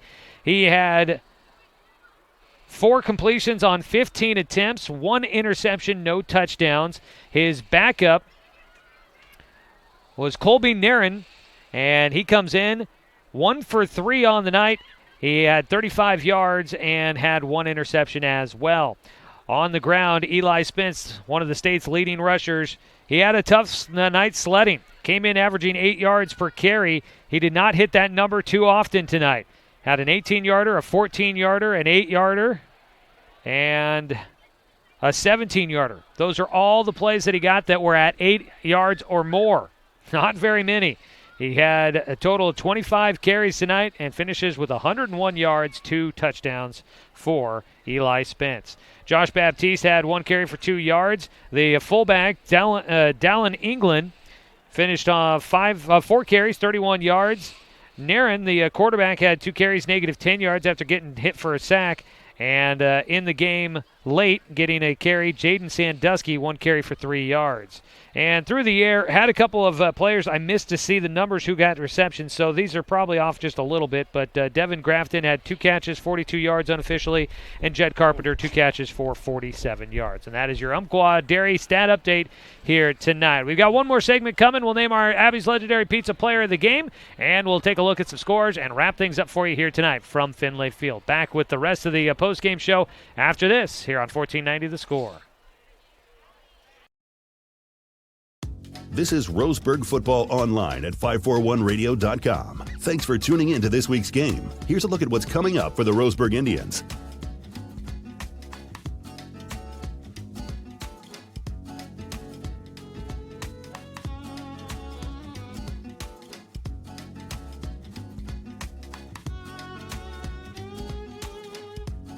Find the live sports broadcast schedule updated each week at 541radio.com.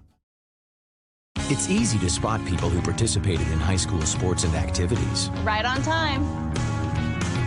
They learned important lessons like leadership, teamwork, respect. Hey, our meeting moved to 10.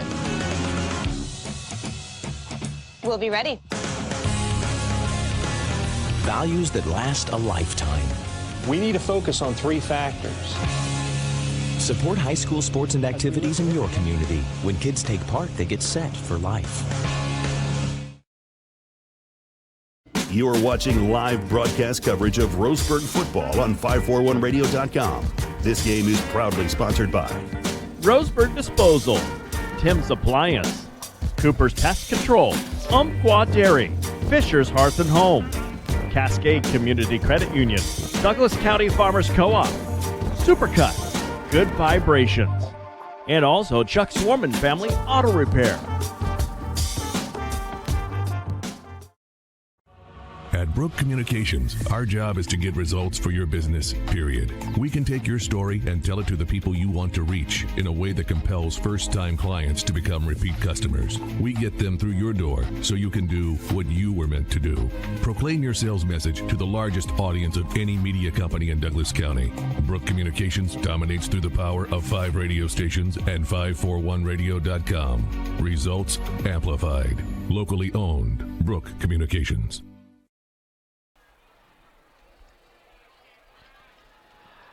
Wrapping things up here from Finlay Field tonight. A good night for the Roseburg Indians, winning 42-14. Joey Kieran, Josh Nelson here with you. We're going to get you our Abby's Legendary Pizza Legendary Player of the Game here in a moment, but let's go ahead and check out some scores of note here tonight. We've been trying to get some scores to come in. Haven't really seen a whole lot as of yet, but what do you got so far, Josh? So right now, I had final score for Sutherland at Santiam Christian. Sutherland wins 26-23. Earlier today at 3 o'clock today, Yoncalla was at Elkton in the Sawdust Bowl, and Elkton won 42-16. It looks like at halftime, the last score we had for Days Creek at Myrtle Point was Days Creek leading 44-6. And then yesterday, Reedsport was at Gold Beach Pacific. Reedsport lost to Gold Beach 34-26. And the last score I had for Sheldon at South Medford was Sheldon was winning 43-13. Right now, Pac-12 play, Arizona is at Utah. Utah is beating Arizona 35-10 in the fourth. And for Dodgers baseball, Dodgers lost to the Brewers. Brewers won 6-5.